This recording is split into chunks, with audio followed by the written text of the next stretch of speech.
अस्सलाम वालेकुम स्टूडेंट्स, क्या हाल है। क्लास 9 के स्टूडेंट्स कह रहे थे कि सर काफ़ी अरसा हो गया है, कोई हमारे लिए आपने वीडियो नहीं बनाई। तो बेटा मैं आपके लिए ले आया हूँ एक छोटा सा कोर्स जिसका नाम है क्विक रिवीजन। ये उनके लिए तो क्विक रिवीजन होगी जो लोग अभी एग्ज़ाम देने वाले हैं, लेकिन जो अभी 8th क्लास के बाद स्टार्ट करेंगे तो उनके लिए ये एक बहुत ही इम्पोर्टेंट ख़जाना है। यानी ऐसे क्वेश्चंस हैं जो चैप्टर वाइज होंगे और इनको पढ़ते-पढ़ते अगर आप तैयार कर लेते हैं तो आप अपने बोर्ड के पेपर को भी तैयार कर पाएँगे। हम इन क्वेश्चंस को पढ़ेंगे, समझेंगे, इनमें कौन से इंपॉर्टेंट क्वेश्चंस हैं, इसमें एक्सरसाइज के क्वेश्चंस भी मौजूद होंगे और साथ-साथ वो क्वेश्चंस भी होंगे जो इंटरनल हैं। इस तरह से जो सारी परेशानी है, किसी तरह के भी क्वेश्चंस हैं, वो सारे के सारे यहाँ पे सॉल्व हो जाएँगे, ठीक है? मैं साथ-साथ आपको कुछ समझा भी दूँगा और इस तरीके से जो आपकी रिवीजन है बेटा, वो भी हो जाएगी, ठीक है? तो हम चलते हैं रिवीजन की तरफ भी और साथ-साथ जो बच्चे नए ज्वाइन कर रहे हैं, स्पेशली जो 8th क्लास से आए हैं बेटा और फर्स्ट टाइम वो अपनी यानी कि उनकी ये न्यू बुक सेकंड टाइम चलेगी।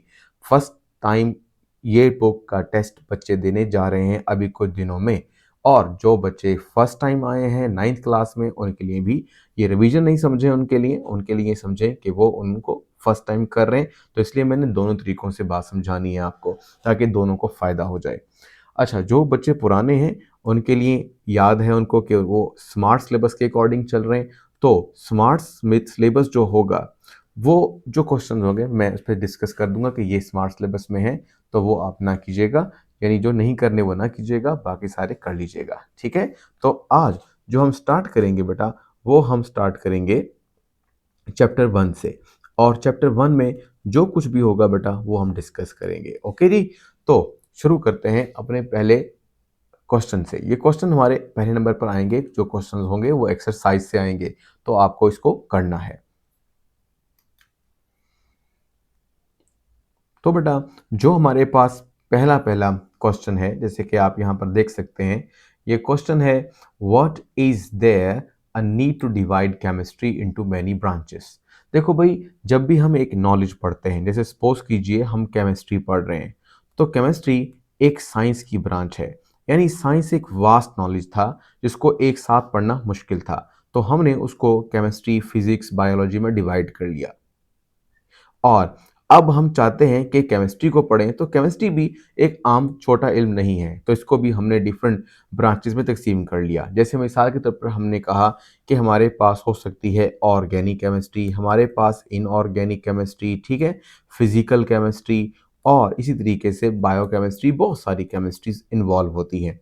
तो मैंने यहाँ पर चंद एक लिख दी। तो सवाल ये है कि हम इतनी सारी जो ब्रांचेज हैं केमिस्ट्री की, वो क्यों बनाते हैं? तो इसका जवाब तो मैं ऑलरेडी दे चुका हूँ। वो क्या है? जैसे मैंने अभी आपसे कहा कि साइंस एक काफ़ी वास्ट नॉलेज था, तो उसको हमने अलग-अलग सब्जेक्ट्स में डिवाइड कर दिया। तो इस तरह से सब्जेक्ट जो होता है, वो भी काफ़ी एक बड़ी समझ लें एंटिटी होता है, एक बड़ा नॉलेज होता है, तो उसको भी हमने डिवाइड कर दिया डिफरेंट ब्रांचेस के अंदर ताकि उनको पढ़ना आसान हो। तो सिंपल सी बात ये कह सकते हैं कि हम किसी भी चीज़ को अंडरस्टैंड करना चाहते हैं ईज़िली, और इसीलिए हम करते हैं क्लासिफिकेशन। तो ये भी क्लासिफिकेशन का एक तरीकाकार है। तो अब मैं आपको यहाँ से देखता हूँ, देखो क्या पे क्या लिखा है। To understand the widely spread complex subject of chemistry and to concentrate on its specific aspects, chemistry is divided into many distinct, distinct कहते हैं मुख्तलिफ किस्म की ब्रांचेस में तकसीम कर दिया है। The purpose of this division is, अब इसके क्या फ़ायदे हैं ये हमने साथ साथ डिस्कस कर लेने हैं। देखो बेटा वो कैसे, तो यहाँ पर आपने ये चीज़ बहुत अच्छे तरीके से याद कर लेनी है। It helps in understanding the fundamental principles of the chemical reaction. It allows scientist to develop new material, नई चीज़ें बनाने के लिए, तख्लीक करने के लिए, और प्रिंसिपल्स को, फंडामेंटल प्रिंसिपल कहते हैं बुनियादी असूलों को समझने के लिए, यानी पहली बात। फिर दूसरी बात, नई चीज़ें डेवलप करने के लिए, टेक्नोलॉजीज बनाने के लिए, improving everything. And these branches have distinct areas of studies of for scientist to focus on. हमें मुख्तलिफ चीज़ों को पढ़ने या फोकस करने के लिए, या हमें कह लो या कह लो साइंटिस्ट, जो साइंस पढ़ते हैं उन्हें साइंटिस्ट बोल सकते हैं, तो उनको डिफरेंट ब्रांचेज की ज़रूरत पड़ती है, यानी डिफरेंट डिविजन्स की ज़रूरत पड़ती है ताकि वो एक वक्त में एक चीज़ पर फोकस कर सकें। अगर सब चीज़ें एक साथ होंगी तो फोकस करना मुश्किल हो जाएगा। ये अगर एक चीज़ को फोकस किया जाएगा तो उससे क्या होगा, achieve breakthroughs and advancements. तो क्या होगा, उससे फ़ायदे होंगे, नई चीज़ें तख्लीक होंगी, करना आसान हो जाएगा और किसी चीज़ को पढ़ना भी आसान रहेगा। तो ये आपके पास था first question. The second question is the reaction may take place due to the electron present outside the nucleus and they may take place inside the nucleus। यानी न्यूक्लियस से बाहर भी कुछ रिएक्शन हो सकते हैं, न्यूक्लियस के अंदर हो की वजह से भी हो सकते हैं।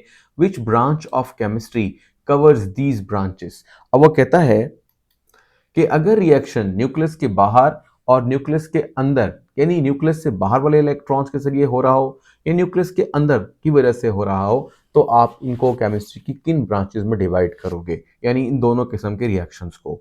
तो रिएक्शन बड़ा आसान सा है। देखो बेटा, ये तो हम सब जानते हैं कि अगर हम यहां पर ये देखें कि हमारे पास एक एटम है, ठीक है, और उस एटम के अंदर हमारे पास क्या है, एक न्यूक्लियस है।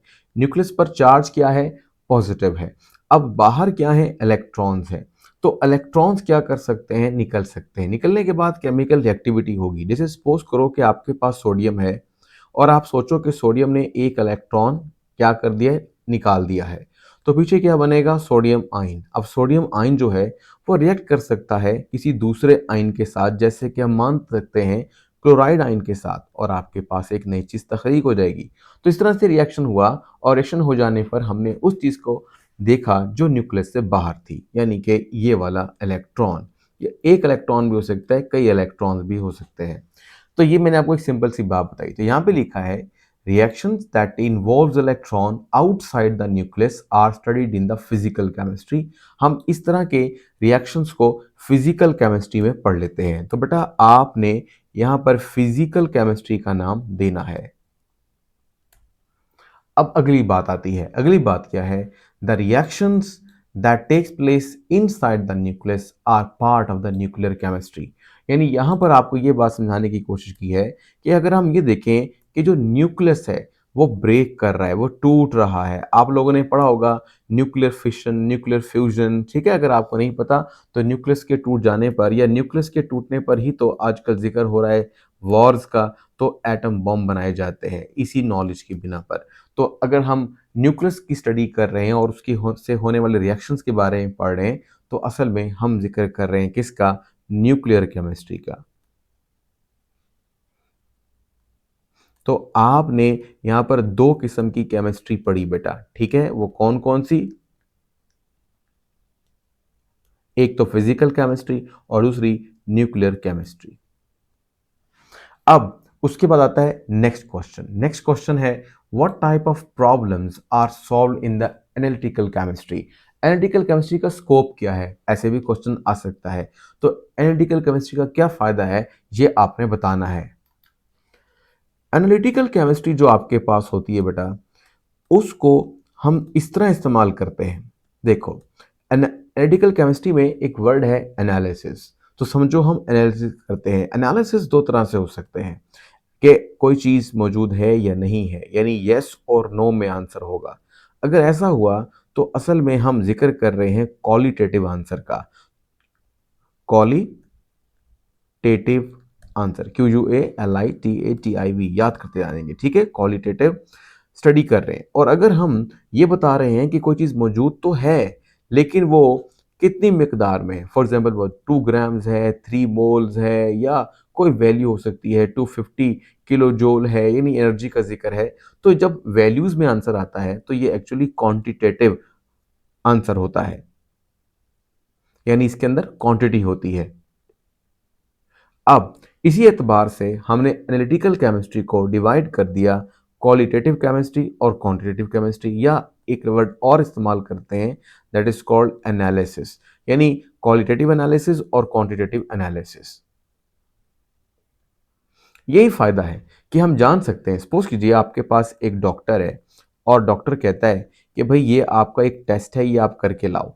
तो जब टेस्ट करते हैं तो आप जाके बताते हैं कि ब्लड में मिसाल के तौर पर जो रेड ब्लड सेल्स हैं वो कम है या ज़्यादा है, तो ये एक तरह का क्वालिटेटिव आंसर हो गया। और अगर वही कहते हैं कितने कम है, भाई वो बहुत ज़्यादा कम हो चुके हैं, जैसे कि हम मान के चलते हैं कि होने चाहिए 200 लेकिन वो हो गए हैं 50, तो ये वैल्यूज़ है ना, ये क्वांटिटी है। इस तरह से देखो एक फ़ायदा मैंने बता दिया कि आपका जो ब्लड टेस्ट भी होता है वहाँ पे भी क्या होता है बेटा, एनालिटिकल केमिस्ट्री इन्वॉल्व होती है। तो यहाँ पर जो हमने आंसर लिखा है, जो आप एग्जाम में लिख दोगे, बड़ा आसान सा है, वो ये है, in analytical chemistry the problems related to the identification, यानी किसी चीज़ की जांच पड़ताल करना, कॉम्पोजिशन वो किस चीज़ की बनी है, एंड क्वांटिफिकेशन और उसकी क्या तादाद है उसमें मौजूद सब्सटेंस की, वो सब सॉल्व किया जाता है। This branch of chemistry deals with the analysis of different substances by use of the instruments to analyse the matter. हमारे पास मुख्तलिफ लैब के अंदर क्या होते हैं, सब्सटेंस या कह लो कि सब्सटेंसेस को देखने समझने, उस पर उसको एनालाइज करने के लिए इंस्ट्रूमेंट्स होते हैं और उनकी मदद से हम सब कुछ करते हैं। तो ये जी आपके पास फ़ायदा हो गया कि क्या एनालिटिकल केमिस्ट्री हमें देती है। Next question is question number 4। Next question कहता है, both graphite and graphene have a hexagonal layered structure, what is the difference. यानी कि एक है ग्रेफाइट और एक है ग्रेफीन, दो वर्ड हैं आपके पास नए हैं, तो इन दोनों में मतलब क्या डिफरेंस है, तो वो बताता है ग्रेफाइट क्या है। It is 3 dimensional layered structure of the hexagonal ring of the carbon. देखो, अगर हम मानते हैं कि हमारे पास ये एक स्ट्रक्चर है, इसको आप बोलते हैं हेक्सागोनल। अगर ये रिपीट हो रहा है और रिपीट होने के बाद ये एक मुकम्मल, इसे हम कहते हैं एक लेयर बन गई है, ठीक है। यहाँ पर क्या है, यहाँ पर कार्बन एटम्स हैं। तो इस तरह अगर ये चलता चला गया, ना सिर्फ एक साइड पर बल्कि इसके नीचे भी अगर ये स्ट्रक्चर रिपीट हो जाए, जैसे कि देखो ऐसे करके, तो क्या होगा, ये एटम्स, बेटा ये कार्बन के एटम्स होते हैं इसमें, ग्रेफाइट के अंदर। तो इस तरह के स्ट्रक्चर को हम बोलते हैं, ये मैं गोल गोल बना रहा हूँ ना, ये आपके पास एटम्स हैं, और जो ये यानी ए एटम्स हैं, और जो स्ट्रक्चर नजर आ रहा है वो 6 साइड्स वाला है, इसलिए इसको बोलते हैं हेक्सागोनल स्ट्रक्चर। ठीक है बेटा, तो वो यही कहता है कि हमारे पास क्या है, हेक्सागोनल रिंग होते हैं, ये रिंग भी है, जो एक स्ट्रक्चर शुरू से चले और आखिर में आके फिर दोबारा से वो बंद हो जाए, तो उससे कहते हैं हेक्सागोनल स्ट्रक्चर। फिर उसके बाद लिखता है example, the pencil is made up of mixture of the graphite and clay. देखो बेटा, ये ग्रेफाइट हमारे पास है, मिसाल के तौर पर ग्रेफाइट में हम क्ले यानी मिट्टी जैसे बर्तन बनते हैं, वो हमने डाल दिया, इन दोनों को मिक्स किया, मिक्स करने के बाद हमने जो नई चीज़ बनाई वो पेंसिल का सिक्का है। तो ये समझ लो कि ये हमारे पास पेंसिल का सिक्का है, जो कि पेंसिल के अंदर बंद होता है बेटा। और समझो, जब आप उस पेंसिल को क्या करते हो, क्या कहते हैं, तराश करते हैं, तो फिर वो बाहर निकल आता है सिक्का। तो इस तरह से आपने कभी पेंसिल के ऊपर लिखा हुआ पढ़ा होगा, वहाँ लिखा होता है HB, वहाँ लिखा होता है 2H, वहाँ लिखा होता है 2B, इस तरह के डिफरेंट वर्ड्स लिखे होते हैं। ये पेंसिल से ऐसे क्यों मुख्तलिफ हो जाती हैं, क्योंकि उसमें ग्रेफाइट, उसके अंदर क्या होगा बेटा जी, ग्रेफाइट और क्ले, इन दोनों की कंपोजिशन का फर्क होगा। तो जितना ज़्यादा क्ले होगा ना, उतनी वो पेंसिल का सिक्का हार्ड होगा, और जितना क्या होगा, ग्रेफाइट ज़्यादा होगा, वो पेंसिल सॉफ्ट होगी। तो इस तरह से मुख्तलिफ पेंसिल्स मुख्तलिफ लोग इस्तेमाल कर सकते हैं। तो ये आपके पास हो गया ग्रेफाइट के बारे में बात। अब है graphene. It is 2 dimensional single layer of the carbon atom, यानी थ्री, यहाँ पे आपको डिफरेंस समझ में आया, 3 डायमेंशनल और यहाँ पर 2 डायमेंशनल। तो ये फर्क करना, ये 2 डायमेंशनल और 3 डायमेंशनल क्या है, ये कुछ ऐसे समझेंगे।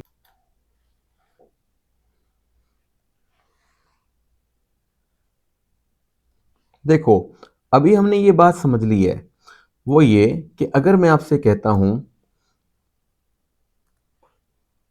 कि यहां से जो हमने भी निकाला ये हेक्सागोनल स्ट्रक्चर है, या इसका सिंगल ऐसी फॉर्म बनी हुई है, तो आप सोचो कि अगर ये जो स्ट्रक्चर है ये रिपीट हो रहा है, इसके पीछे के पीछे भी मौजूद है, उसके पीछे भी ये मौजूद है, और इस तरह से ऊपर नीचे दाएं बाएं चीज फैलती चली जा रही है, तो ये बन जाएगा 3 डायमेंशनल। और अगर ये सिर्फ और सिर्फ मिसाल के तौर पर हम ये कहते हैं कि एक लेयर के अंदर चल रहा है ये, मतलब हमने जैसे ये बना लिया, अब हम कहते हैं कि यही चीज अगर रिपीट हो जाए, तो जैसे कि देखो, अगर मैं कहता हूं, ये हम इसे पेस्ट कर देते हैं, या कह लो कि एक के बाद दूसरा लगा देते हैं। इस तरह से हम अगर मुख्तलिफ तरह से ये चलाते रहें और सिंगल सिंगल लेयर बनाते रहें, मतलब अब ये एक ही लेयर बनी है, तो जितनी दफ़ा आप इसे रिपीट कर रहे हो, अब ये बन गई सिंगल लेयर, ठीक है। और इसका नाम हमने कह दिया कि ये 3D नहीं है, बल्कि ये क्या है, 2D है। और 3D कब होगा, 3D कुछ ऐसे होगा,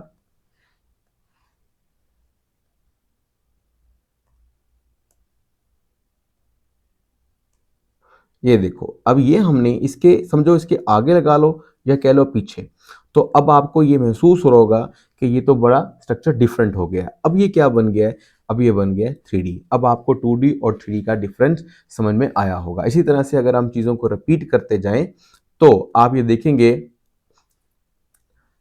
कि स्ट्रक्चर अलग अलग तरीके से बन रहे हैं।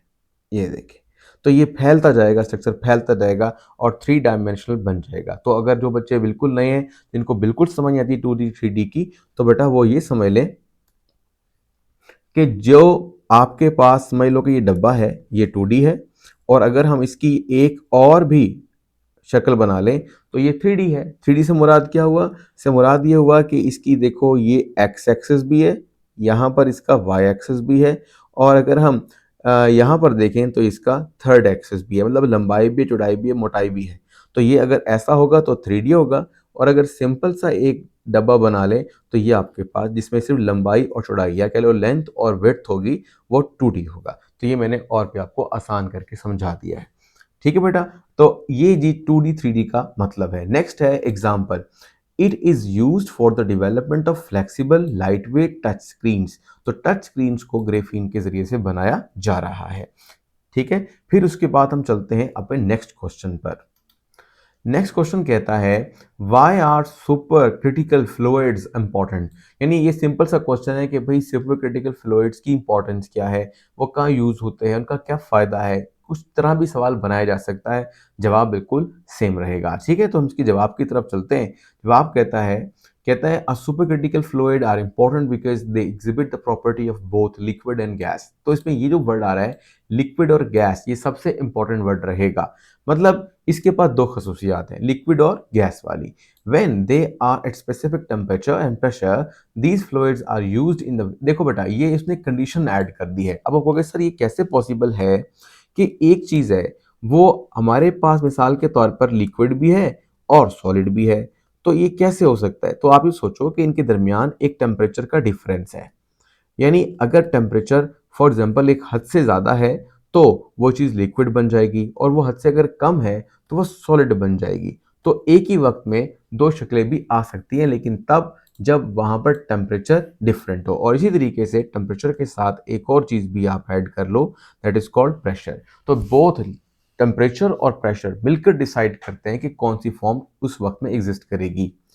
These fluids are used in the various processes such as extraction, निकालना यानी ज़मीन से कुछ चीज़ निकालना, क्रोमेटोग्राफी एक टेक्निक है जिसके ज़रिए से हम एक मिक्सचर में डिफरेंट कंपोनेंट्स के बारे में जानते हैं कि वो कौन से हैं, and chemical reactions due to their unique properties. और कुछ केमिकल रिएक्शंस के को भी स्टडी कर सकते हैं, जैसे कि लाइक हाई डिफ्यूजन, डिफ्यूजन को low viscosity and high solvating power, यानी हल करने की ताकत। ठीक है, लो विस्कोसिटी कहते हैं बहने की ताकत ज़्यादा होना, और इसी तरीके से हाई डिफ्यूजन का मतलब है किसी चीज़ में सरायत करने की जो सलाहियत है ज़्यादा होना, और सॉल्वेटिंग पावर का मतलब है किसी चीज़ को हल करने की ताकत। तो इस तरह से सुपर क्रिटिकल फ्लूइड डिफरेंट जगहों पर इस्तेमाल हो सकते हैं, उनका काम थोड़ा लिख दिया गया है, जनरली लिख दिया गया है, ये भी ठीक है। नेक्स्ट क्वेश्चन है इन विच स्टेट, जैसे जैसे हम आगे जाएंगे हमारी स्पीड बढ़ जाएगी, ताकि अब क्योंकि आपका थोड़ा जहन बन जाएगा, आपको कुछ समझ में आ जाएंगी चीज़ें, तो बार बार जो है फिर आप बेटा क्या कहते हैं उसको नहीं करना पड़ेगा जो आप ऑलरेडी समझ चुके हो। Number next, in which state does matter exist in the sun. भाई सन के अंदर कौन सा मैटर एग्जिस्ट करता है। देखो बेटा हमने ये बड़ी बात पढ़ी है कि हमारे पास 4 स्टेट्स ऑफ मैटर है, 4 states of matter.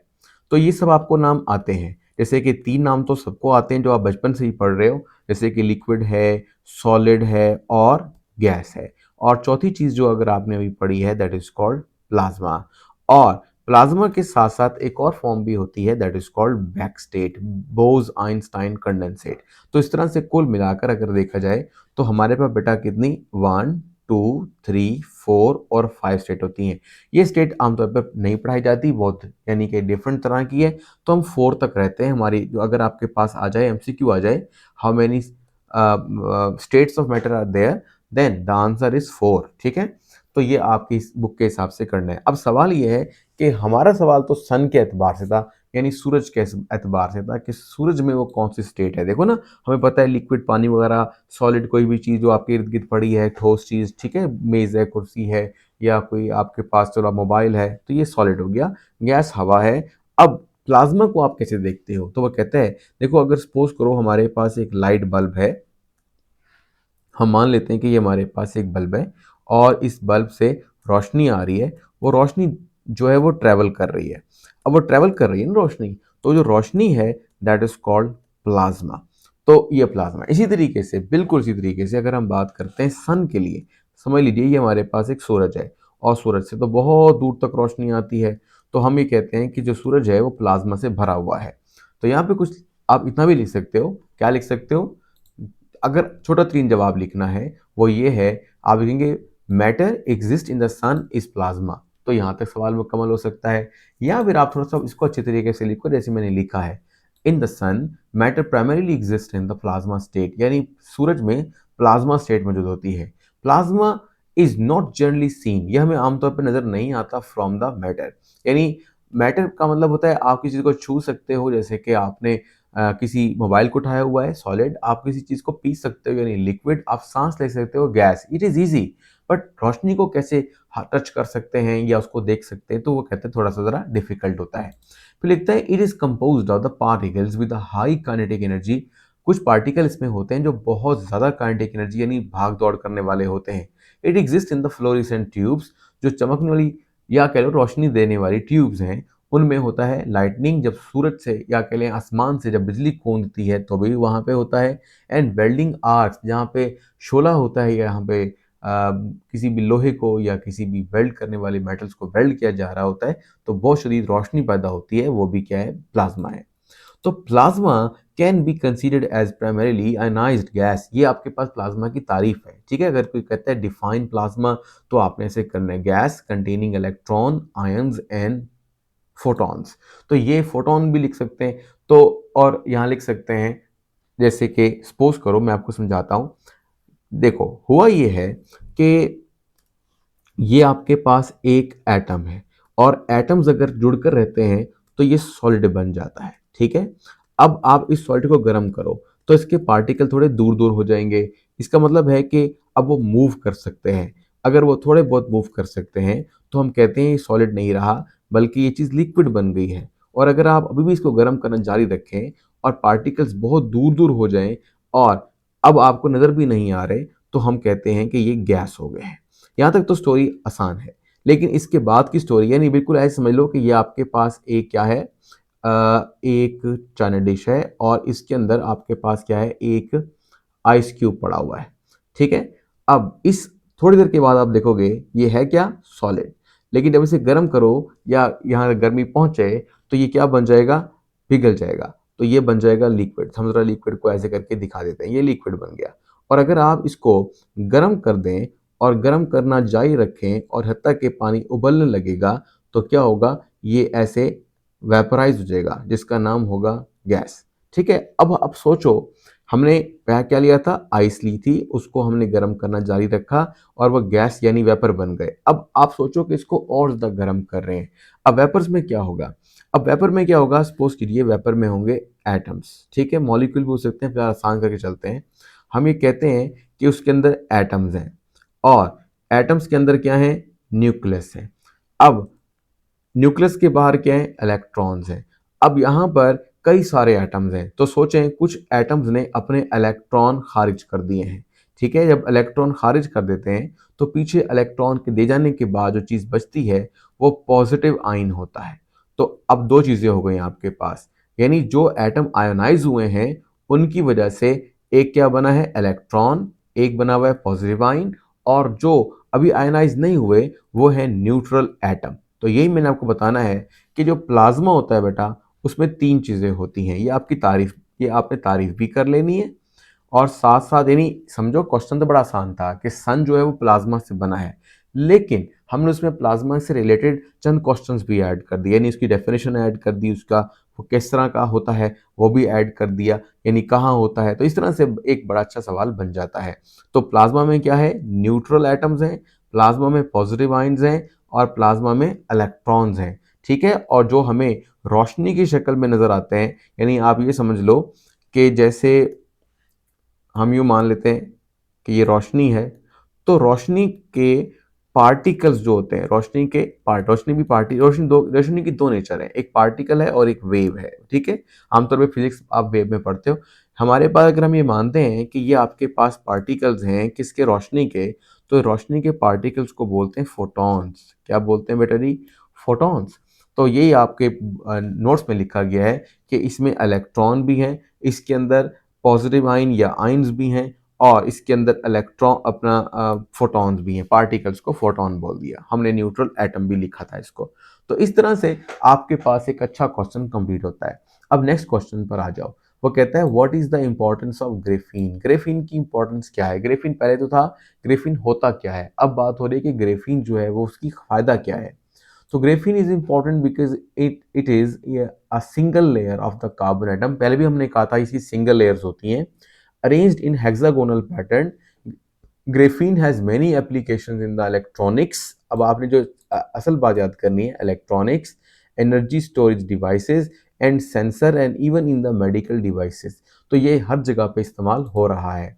Because graphene has exceptional property such as the tough, ये मजबूत होता है, फ्लेक्सिबल लचकदार होता है, लाइट मटेरियल वजन में हल्का होता है, एंड विद हाई रेजिस्टेंस, और इसके अंदर से बिजली जो गुजरती है वो रेजिस्टेंस के साथ गुजरती है। तो इसका फ़ायदा उठाते हुए हमने इसका इस्तेमाल उन जगहों पे किया है जहाँ पर हम कर पा रहे हैं, मतलब जहाँ ऊपर बता दिया मैंने आपको, वही electronics, energy storage devices, sensor वगैरह। अच्छा, अब नेक्स्ट क्वेश्चन है, कहते हैं which form of matter do most of the material things in the world belong to. वो कौन सी चीज़ें हैं हमारे कायनात में जो ज़्यादातर किसकी बनी है, मतलब लिक्विड है, सॉलिड है, गैस है। तो कहते हैं most of the material things in the world belong to the state matter known as the solids. हमारे इर्द गिर्द ज़्यादातर सॉलिड मौजूद हैं, और solid have fixed shape and volume. देखो अगर हम बात करते हैं कि हमारे पास एक गिलास है, सपोज कीजिए कि ये हमारे पास यहाँ पर एक गिलास है। अब गिलास की ये शेप है, अगर आप कुछ देर के बाद देखेंगे तो गिलास की शेप कोई बदल नहीं जाएगी, मतलब गिलास की शेप कोई ऐसे नहीं हो जाएगी जैसे लिक्विड की बदल जाती है। तो इसलिए हम कहते हैं गिलास एक सॉलिड है और उसकी एक डेफिनेट शेप है, ठीक है। शेप से मुराद उसकी खास शक्ल है, जो भी है वो ही रहेगी। और यहाँ पे भी यही लिखा है कि फिक्स शेप है, और वॉल्यूम कहते हैं जो चीज़ एक तीन जगह घेरती है। तो गिलास इतना ही है, गिलास बड़ा या छोटा नहीं हो जाएगा, तो इसलिए इसके ग्लास की जो वॉल्यूम है वो भी सेम है, या कह लें स्पेसिफिक है। दोनों तरह बात समझ में आ जाती है। तो ये आपके पास हो गई जी सॉलिड। इसी वजह से हमारी कायनात की एग्जिस्टेंस है। जैसे बड़े बड़े पहाड़ देखेंगे आप, हम कहते हैं जी हमने पहाड़ देखे, तो वो पहाड़ अपनी जगह पे इसलिए कायम है कि उनकी जो शेप है बेटा और वॉल्यूम है वो क्या होती है, स्पेसिफिक होती है, या कह लें वो कांस्टेंट रहती है, फिक्स्ड रहती है। आगे लिखता है and their particles are closely packed together in the form या इन द ऑर्डर्ड फॉर्म। यानी जिस तरह मैंने अभी आपसे कहा कि यहाँ पर गौर से देखो, ये आपके पास सॉलिड की के अंदर एटम्स क्या हैं, ये अरेंज्ड हैं और ये फिक्स्ड हैं अपनी जगह के ऊपर। इसलिए सॉलिड भी एज अ होल जो है वो एक फिक्स्ड एंटिटी है, यानी फिक्स्ड शेप रखता है। अब आ जाए हमारे पास question number 9, which element are found in the pure state on earth. ये हमारी एक्सरसाइज का क्वेश्चन है, इजी क्वेश्चन है, बस आप याद कर लो, गोल्ड, सिल्वर, कॉपर जो आपको आते हैं वो आप याद कर लो, वो भी काफ़ी रहेंगे। आगे लिखता है how variation of the solubility at different temperature be useful for us. ये जो टॉपिक होगा ये बेटा स्मार्ट सिलेबस के अंदर शामिल नहीं है, तो जो बच्चे अभी पेपर देने जा रहे हैं बेशक वो इस टॉपिक को स्किप कर सकते हैं और आगे जा सकते हैं, लेकिन फिलहाल फिर भी थोड़ा सा डिस्कस करने में कोई हर्ज नहीं है, जरा क्विकली डिस्कस कर देते हैं। तो यहाँ पे आपने लिखना है वेरिएशन कहते हैं तब्दीली कैसे होती है सॉल्युबिलिटी की। जैसे हम मान लेते हैं कि हमारे पास एक गिलास है, सपोज करो ये हमारे पास एक गिलास है और या बीकर ऐसे कह लो, और इसके अंदर पानी पड़ा हुआ है। अब आप ये चाहते हो कि इसमें हम हल करें, मिसाल के तौर पर हमारे पास सॉल्ट पड़ा है, सोडियम क्लोराइड, तो हम चाहते हैं कि ये सॉल्ट इसके अंदर हल करें। अब जब हम इसमें इसको हल करते जाते हैं तो ज़रूरी तो नहीं है कि हल होता ही जाए, होता ही जाए, होता ही जाए, बल्कि कम हल हो सकता है, ज़्यादा हल हो सकता है, ये डिपेंड करता है। जैसे अगर सोडियम क्लोराइड की बजाय कॉपर सल्फेट हो, तो ये तो बहुत ही डिपेंड करता है टेम्परेचर पर। क्या मतलब? इसका मतलब ये है कि अगर आपने नीचे सपोज कीजिए ये ट्राइपॉड स्टैंड है और आपने यहाँ पर आग लगाई हुई है, यानी गर्म कर रहे हैं, तो क्या होगा, आप ज़्यादा कॉपर सल्फेट की मिकदार हल कर पाओगे। तो इसका मतलब है कि टेम्परेचर के साथ जो सॉल्युबिलिटी होती है बेटा, वो बढ़ जाती है। यही बात आपने यहाँ पर बतानी है। वो किस तरीके से? देखो, कहता है the increase in the solubility of solids in the liquid with an increase in temperature. Temperature के बढ़ने के साथ लिक्विड के अंदर सॉलिड्स की, अब सॉलिड कौन है इसके अंदर? सॉलिड है यहाँ पर ये जो मैंने नाम लिए, चाहे सोडियम क्लोराइड कह लें, चाहे कॉपर सल्फेट कह लें, ये आपके पास सॉल्यूट भी है, तो ये सॉलिड फॉर्म में है। और ये आपके पास क्या है? ये आपके पास लिक्विड फॉर्म में है। तो वो कहता है लिक्विड में जो सॉलिड की सॉल्युबिलिटी होती है वो क्या होती है? इंक्रीज, बढ़ जाती है in the temperature may be use to purify a crystal. और यही चीज का इस्तेमाल करते हुए हम क्रिस्टल को प्योरीफाई कर सकते हैं। क्रिस्टल कहते हैं उस सॉल्ट की खालिज शक्ल को। तो लिखता है pure solid commonly appears as a beautiful shaped crystals. देखो भाई, इसकी बात कुछ यूँ समझो कि आपके पास यहाँ पर दूध पड़ा हुआ है, ठीक है, दूध पड़ा हुआ है, तो हम ये कहते हैं अब ये दूध है, ठीक है, और इसको हमने गर्म करके रखा है, तो ये बिल्कुल मिल्क की शक्ल में होगा। लेकिन क्या मतलब? इसका मतलब ये है कि इस वक्त ये बहुत गर्म है, इसका टेम्परेचर क्या है? हाई है। लेकिन कुछ वक्त के बाद क्या होगा? टेम्परेचर कम होने लग जाएगा, टेम्परेचर लो होगा। तो आपने गौर किया होगा कि इसकी सतह के ऊपर बलाई आ जाती है। बलाई कह लें, मलाई कह लें, ऊपर की तह कह लें। तो ये आपके पास जो बालाई से मुराद है ऊपर की तह, मलाई भी कहते हैं, वो भी ठीक है। ये क्या है? यही तो बेटा वो क्रिस्टल है। क्यों बनी है क्रिस्टल? ठंडे होने पर, क्योंकि टेम्परेचर का डिफरेंस जब आता है तो ऑटोमेटिकली क्या होगा, ये आपके पास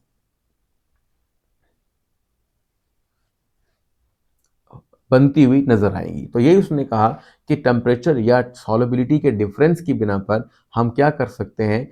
क्रिस्टल्स बना सकते हैं। और जो क्रिस्टल होती हैं वो प्योर फॉर्म होती है। प्योर कहते हैं बहुत ही खालिस शक्ल को। अच्छा, फिर उसके बाद आप आगे चलो, एक और बात है, generally the solubility of gases decreases with the increase in temperature. तो उलट बात भी हो सकती है। क्या बात हुई? हमने ये बात जो की यहाँ पर, उसको बड़े एहतियात के साथ आपने नज़र में रखना है कि टेम्परेचर के बढ़ने से सॉल्युबिलिटी बढ़ जाती है। तो वो एक बात और भी कहता है, आमतौर पर तो यही होता है कि solubility of gas decrease with the increase in temperature. क्या मतलब? देखो, आपके पास एक कोक की बोतल है, सपोज करो कि ये आपके पास एक बोतल है, तरह हम उसको ऐसे करके बना लेते हैं, टिन पैक है चलो, और इसके ऊपर लिखा हुआ है कि इसको आपने ठंडा करके इस्तेमाल करना है, ठीक है, यानी कोल्ड कंडीशन में इस्तेमाल करना है। तो ऐसा क्यों? क्योंकि इसके अंदर भरी हुई होती हैं गैसेस, ठीक है ना। अब गैसेस भरी हुई हैं, अब गैसेस जब भरते हैं तो क्या होगा? अब यहाँ गौर से देखें, solubility of gas decreases with the increase in temperature. यानी टेम्परेचर अगर बढ़ा तो सॉल्युबिलिटी कम हो जाएगी। यानी अगर आपने इसे हॉट कर लिया, ये गर्म हो गई पड़े पड़े, तो इसमें मौजूद गैस बाहर निकल जाएगी। और क्या होगा? सपोज कीजिए आपने एक रेगुलर बॉटल ली है या ये कैन लिया है, इसका ढक्कन खोला है, तो सारी गैस बाहर निकल जाएगी और अंदर क्या हो जाएगा? किसी चीज़ की कमी हो जाएगी, जिसकी वजह से अच्छा टेस्ट बनता है और आपको लगेगा बोतल अच्छी नहीं लग रही। यही वजह है कि अब आपने समझ लिया कि अगर तो हॉट होंगे तो सॉल्युबिलिटी क्या होगी? कम होगी। किसकी ये बात हो रही है? गैसेस की। ऊपर बात किसकी हुई थी? सॉलिड की। तो आपने सॉलिड की सॉल्युबिलिटी और गैस की सॉल्युबिलिटी में फ़र्क करना है। दोबारा लिख देता हूँ मैं, आपको ये फ़िक्रा जो है ना बड़ी अच्छी तरह से याद कर लेना है। यानी solubility is inversely proportional to temperature, यानी टेम्परेचर के बढ़ने से सॉल्युबिलिटी कम हो जाएगी। लेकिन ये किस चीज़ के लिए है? ये बात किस चीज़ के लिए है? ये गैस के लिए है। तो ये आपने एहतियात से समझनी है। तो यही बात यहाँ पे लिखी है कि carbon dioxide gas is also more soluble in the water at low temperatures. यानी कि सोडा वाटर जो आमतौर पे जिसको हम सोडा बॉटल भी कह सकते हैं, इसको हम फिजी ड्रिंक भी कह सकते हैं, कोक कह लें, स्प्राइट कह लें। Soda water bottles are thus stored in the refrigerator to keep the carbon dioxide gas dissolved in the water for a longer period of time। यानी इसका मतलब ये हुआ कि जो हमने फिजी ड्रिंक ली है या जो भी ड्रिंक हम कर यानी समझ लें कि जो आपके पास गैस वाली ड्रिंक है तो उसके अंदर भर जाती है कार्बन डाइऑक्साइड। तो कार्बन डाइऑक्साइड को अच्छे तरीके से डिसॉल्व रखने के लिए बोतल को ठंडा करना जरूरी है, तभी उसका अच्छा टेस्ट आता है। अच्छा, अब नेक्स्ट है जी व्हाट इज केमिस्ट्री। अब आपके पास जो क्वेश्चन थे एक्सरसाइज के वो तकरीबन मुकम्मल हो गए हैं। अब हम जो जा रहे हैं वो नेक्स्ट क्वेश्चंस की तरफ जा रहे हैं, जिन क्वेश्चन में हम पढ़ेंगे केमिस्ट्री, यानी जो इंटरनल क्वेश्चंस हैं थोड़ा सा उनको जस्टिफाई करेंगे। तो ये कोई मुश्किल बात नहीं है। इसमें लिखा हुआ है कि केमिस्ट्री इज द साइंस, ये वो साइंस की ब्रांच है या कह लो साइंस है, that deals with the properties, जिसमें हम खसूसियात को पढ़ते हैं, कॉम्पोजिशन को किस किस चीज़ से बनी है या उसके अंदर कार्बन हाइड्रोजन ऑक्सीजन है या नाइट्रोजन वगैरह है, यानी कॉम्पोजिशन को पढ़ते हैं। एंड स्ट्रक्चर ऑफ मैटर, और वो किस मैटर जो आप देख रहे हो सूंघ रहे हो, यानी कि मैटर चाहे वो सॉलिड है, लिक्विड है या गैस है, उस या इवन के प्लाज्मा है, उसका क्या स्ट्रक्चर है। It also studied the physical and chemical changes in the matter, कोई चीज़ पिघल सकती है, कोई चीज़ उड़ सकती है, कोई चीज़ जल सकती है, इन चीज़ों के बारे में बात होगी। एंड लॉज और प्रिंसिपल, और वो कवानीन के बारे में भी हम पढ़ते हैं, दैट गवर्न दीज चेंजेस, जिनके मुताबिक तब्दीलियां रोनुमा होती हैं। जैसे एक सिंपल सा रूल है कि कंबस्शन के बारे में बात करते हैं। अब सपोज कर लो कि आपके पास एक लकड़ी पड़ी हुई है, ठीक है। इस लकड़ी को अगर हम आग लगा दें तो ये जल जाएगी। तो कार्बन लकड़ी है, अगर इसको हम जला दें जो ऑक्सीजन की मौजूदगी में जलने का अमल होता है तो ये कार्बन डाइऑक्साइड बन जाएगा। तो ये किस तरह का रूल है, ये रूल कहता है कि जब भी आप कंबस्शन करोगे तो कंबस्शन के बाद वो चीज़ खत्म हो जाएगी, जल जाएगी, राख बन जाएगी, और इससे कुछ धुआं निकलेगा, तो ये समझ लो कि वो धुएं के अंदर डिफरेंट गैसेस भी चली जाएंगी। तो ये आपके पास एक सिंपल सा रूल था जिसको हमने कंबस्शन बोला। ये मैंने ऐसे खुद से एक सादा सा बनाया है। इसके अलावा जो लॉज हैं उनके नाम है law of conservation of mass, law of conservation of energy, ठीक है। इस तरह के आप लॉज पढ़ेंगे केमिस्ट्री में। नेक्स्ट क्वेश्चन है what is the physical chemistry. भाई फिजिकल केमिस्ट्री क्या होती है, इसके अंदर आपने शुरू से जो आपकी बुक के अंदर डेफिनेशन है वो याद कर लेनी है और साथ का स्कोप भी लिखना है। स्कोप का मतलब होता है कि आप बताते हो कि उस चीज़ का क्या फ़ायदा है।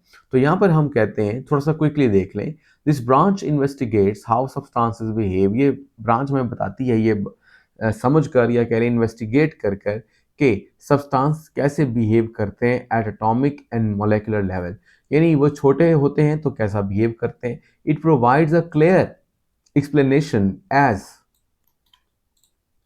How fundamental physical laws governing our world, भाई दुनिया की जो कवानीन है वो किस तरह से इसको चला रहे हैं। Caused atom in the molecule to show specific characteristics, और मॉलिक्यूल कैसे खास खसूसियात दिखा रहे हैं। And it turns react to give huge structure related of to life. और जिंदगी के जो बड़े स्ट्रक्चर्स हैं, जिंदगी के जो बड़े स्ट्रक्चर हैं बेटा, उनमें जैसे आप एक तो बड़ा आसान से पढ़ते आए हो वो है ग्लूकोज। लेकिन ग्लूकोज अकेला नहीं होता, ठीक है। इससे बेहतर आपने कहना है कार्बोहाइड्रेट। हमारी बॉडी में या पौधे के जिस्म के अंदर कार्बोहाइड्रेट क्या कहलाते हैं, बहुत सारे बड़ी मिकदार में होते हैं।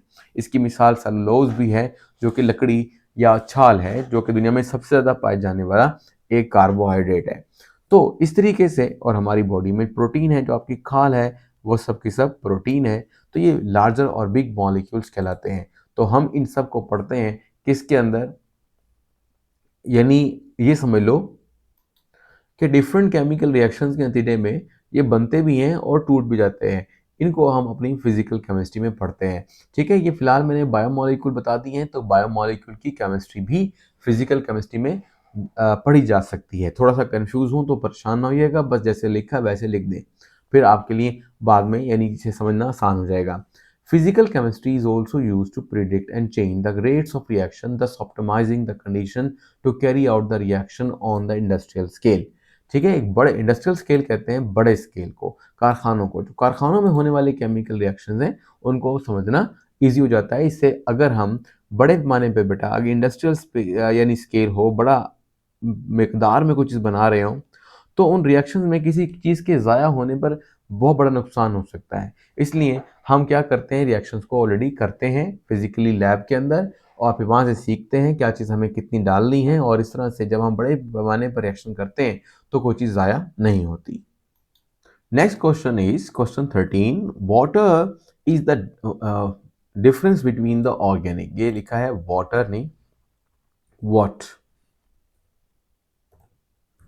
what is the difference between organic and inorganic chemistry। अब यहाँ पर आपको बस दोनों को डिफाइन कर देना है। ये सबसे जो इंपॉर्टेंट किस्म की ब्रांचेज हैं वो साथ साथ में बता रहा हूँ। इस वजह हम एक्चुअली इनको डिफाइन ही कर रहे हैं, बट इनकी क्वेश्चनिंग डिफरेंट अंदाज में बनाई जा रही हैं ताकि आप आसानी से इसको समझ सको। अच्छा, फिर उसके बाद जो नेक्स्ट आपके पास आती है बात, वो ये है कि आप इनको डिफाइन कैसे करना है। तो लिखते हैं organic chemistry, it is the branch of chemistry that deals with the carbon compounds. जैसे कि कार्बन के कंपाउंड को हम बोलते हैं हाइड्रोकार्बन एंड देयर डेरिवेटिव्स। ठीक है, थोड़ा सा समझाता हूं मैं आपको, फिर आपको पता चलेगा कि हम क्या कहने की कोशिश कर रहे हैं। देखो बेटा, इसमें आपने करना ये है कि आप सोचो कि एक तो हमारे पास है वर्ड ऑर्गेनिक केमिस्ट्री, ठीक है। एक हमारे पास वर्ड आता है ऑर्गेनिक कंपाउंड। बिल्कुल इसी तरीके से इनऑर्गेनिक केमिस्ट्री और इनऑर्गेनिक कंपाउंड भी नाम आता है। अब आपने ये बताना है, यानी समझाना है अपने आप को कि जब ऑर्गेनिक केमिस्ट्री के बारे में पूछा जाए तो आपने कहना है कि it is a kind of study. ये क्या है? ये स्टडी है, ठीक है। किन की स्टडी है? इनकी। तो ये क्या है? Organic compounds. तो ऑर्गेनिक कंपाउंड्स क्या होते हैं, अब हमें ये बात करनी है। कुछ लोगों को कन्फ्यूजन होती है, मैं ज़रा इसमें से एक चीज़ आगे यानी अलग कर देता हूँ, दैट इज़ कॉल्ड हाइड्रोकार्बन्स। जो हाइड्रोकार्बन्स हैं वो ऑर्गेनिक कंपाउंड्स होते हैं, लेकिन सारे ऑर्गेनिक कंपाउंड हाइड्रोकार्बन नहीं होते। क्या मतलब? हाइड्रोकार्बन सिर्फ वो वाले कंपाउंड होते हैं जिनमें सिर्फ दो ही एलिमेंट पाए जाते हैं, कार्बन और हाइड्रोजन। तो अगर कार्बन और हाइड्रोजन पर मुश्तमिल कंपाउंड है, जैसे मिसाल के तौर पर देखो यहाँ पर, ये आपके पास है CH4, ये आपके पास है CH4, बड़ा मशहूर कंपाउंड है इसका, इसे हम कहते हैं मीथेन। चाहे यूं लिख लो CH4, चाहे यूं लिख लो CH4। तो आप देख रहे हो कि इसके अंदर क्या है? कार्बन और हाइड्रोजन, तो ये हाइड्रोकार्बन है। तो ये बात यहाँ पर खत्म हो गई। अगली बात, ऑर्गेनिक कंपाउंड में हाइड्रोकार्बन के अलावा उनके डेरिवेटिव्स भी होते हैं। अब अगर सर डेरिवेटिव से क्या मुराद है? भाई डेरिवेटिव से मुराद ये है कि जहां पर हमारे पास क्या होगा, सिर्फ कार्बन और हाइड्रोजन था पहले, अब ऑक्सीजन, नाइट्रोजन, फ्लोरीन यानी और दूसरे किस्म के एलिमेंट में दाखिल हो जाएंगे। इस तरह से जो नया कंपाउंड बनेगा वो होगा डेरिवेटिव ऑफ हाइड्रोकार्बन। जैसे मिसाल के तौर पर आपको यही मैं मिसाल दोबारा देता हूँ कि ये आपके पास कंपाउंड है, देखो मैं दोबारा बना रहा हूँ, सेम टू सेम कंपाउंड है आपके पास। ये आपके पास कार्बन 1 2 3 4। अब हमने क्या किया? अब हमने ये किया कि हाइड्रोजन के साथ ऑक्सीजन लगा दिया। जैसे मैंने आपसे कहा था कि कार्बन और हाइड्रोजन के अलावा और भी कुछ आ सकता है, जैसे कि ऑक्सीजन। तो अब ये आपके पास क्या है? ये था हाइड्रोकार्बन। मतलब दोबारा देखो, ये आपके पास क्या है? हाइड्रोकार्बन। और ये क्या है? ये इसका है डेरिवेटिव, क्योंकि इसके अंदर तब्दीली पैदा कर दी गई। डेरिवेटिव का मतलब है तब्दील कर किया गया, ऑक्सीजन, सल्फर, नाइट्रोजन लगाकर तब्दील किया गया। तो अब ये जो है, ये हाइड्रोकार्बन तो नहीं है, हाँ ये ऑर्गेनिक कंपाउंड है। तो वही आपको डिफाइन करना है कि ऑर्गेनिक कंपाउंड वो होते हैं जिनमें हाइड्रोकार्बन भी हों और उनके डेरिवेटिव्स भी हों, ठीक है। और अगली बात सुनो, वो क्या? वो ये कि ऑर्गेनिक केमिस्ट्री क्या है, उसको डिफाइन कैसे करोगे? तो आप कहोगे the branch of chemistry which deals with the study of hydrocarbon and their derivatives. ये आपके पास ऑर्गेनिक केमिस्ट्री की डेफिनेशन हो गई। सवाल आ जाता है ऑर्गेनिक कंपाउंड को डिफाइन करो, तो कहोगे द कंपाउंड, यानी स्टार्ट करना है the compound which are made up of hydrogen and carbon, यानी ब्रैकेट में लिखो हाइड्रोकार्बन एंड देयर डेरिवेटिव्स। तो इस तरीके से कंपाउंड की तारीफ जब शुरू करोगे तो शुरू करोगे द कंपाउंड से, और जब ऑर्गेनिक केमिस्ट्री को डिफाइन करोगे तो स्टार्ट करोगे द केमिस्ट्री या द ब्रांच ऑफ केमिस्ट्री। तो इस तरह से अंदर का मटेरियल तो सेम है, हाइड्रोकार्बन और डेरिवेटिव, लेकिन लिखने का अंदाज बस मुख्तलिफ होगा। अब ये आपके पास यहाँ पे लिखा हुआ है, it is the branch of chemistry that deal with the carbon compounds. Carbon compound कौन से होते हैं? हाइड्रोकार्बन यानी सिर्फ हाइड्रोजन और कार्बन वाले, और एंड देयर डेरिवेटिव्स, और जो उनसे मजीद बनते हैं। Other than their simple salts like the carbonates, oxides and the carbides, यहाँ पे एक चीज आ रही है, that is called exception।